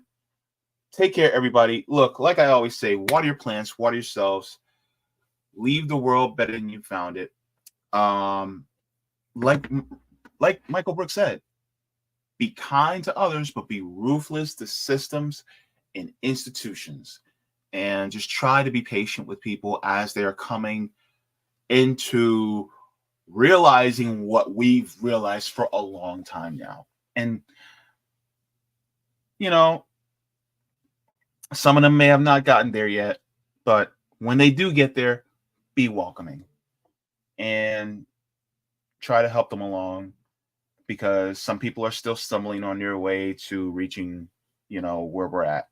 It's like, just because they've not gotten to the mountaintop yet doesn't mean that while they're getting closer to the summit that we demonize them for not reaching the summit when we did. All right. We got to be collective in our mindset on that. I think that's important.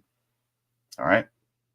So I will be getting into the reading of Assata Shakur's autobiography. We'll be reading further in, I think it's chapter 20. I think it's chapter 20 and 21 I'll be getting into, and I'll try to get to that tonight so that we have that. Yeah, and I'll read further along in Laziness Does Not Exist by Dr. Devon Price. So thank you so very much. Oh, silly me. I forgot. I got to give you guys your forehead kisses. I'm going to give you two. Mwah, and a mwah, because I made you guys sit through this entire stream. Like, golly, man. Me and my manners. Anyway, I'm going to go. I'm going to eat some nuts. Almonds, right? Almonds. Anyway, love you guys. You guys have yourself a good one. And then, yeah, mwah, third forehead kisses, because you guys weren't expecting it. And that's just the kind of guy I am. Bye-bye. Love you.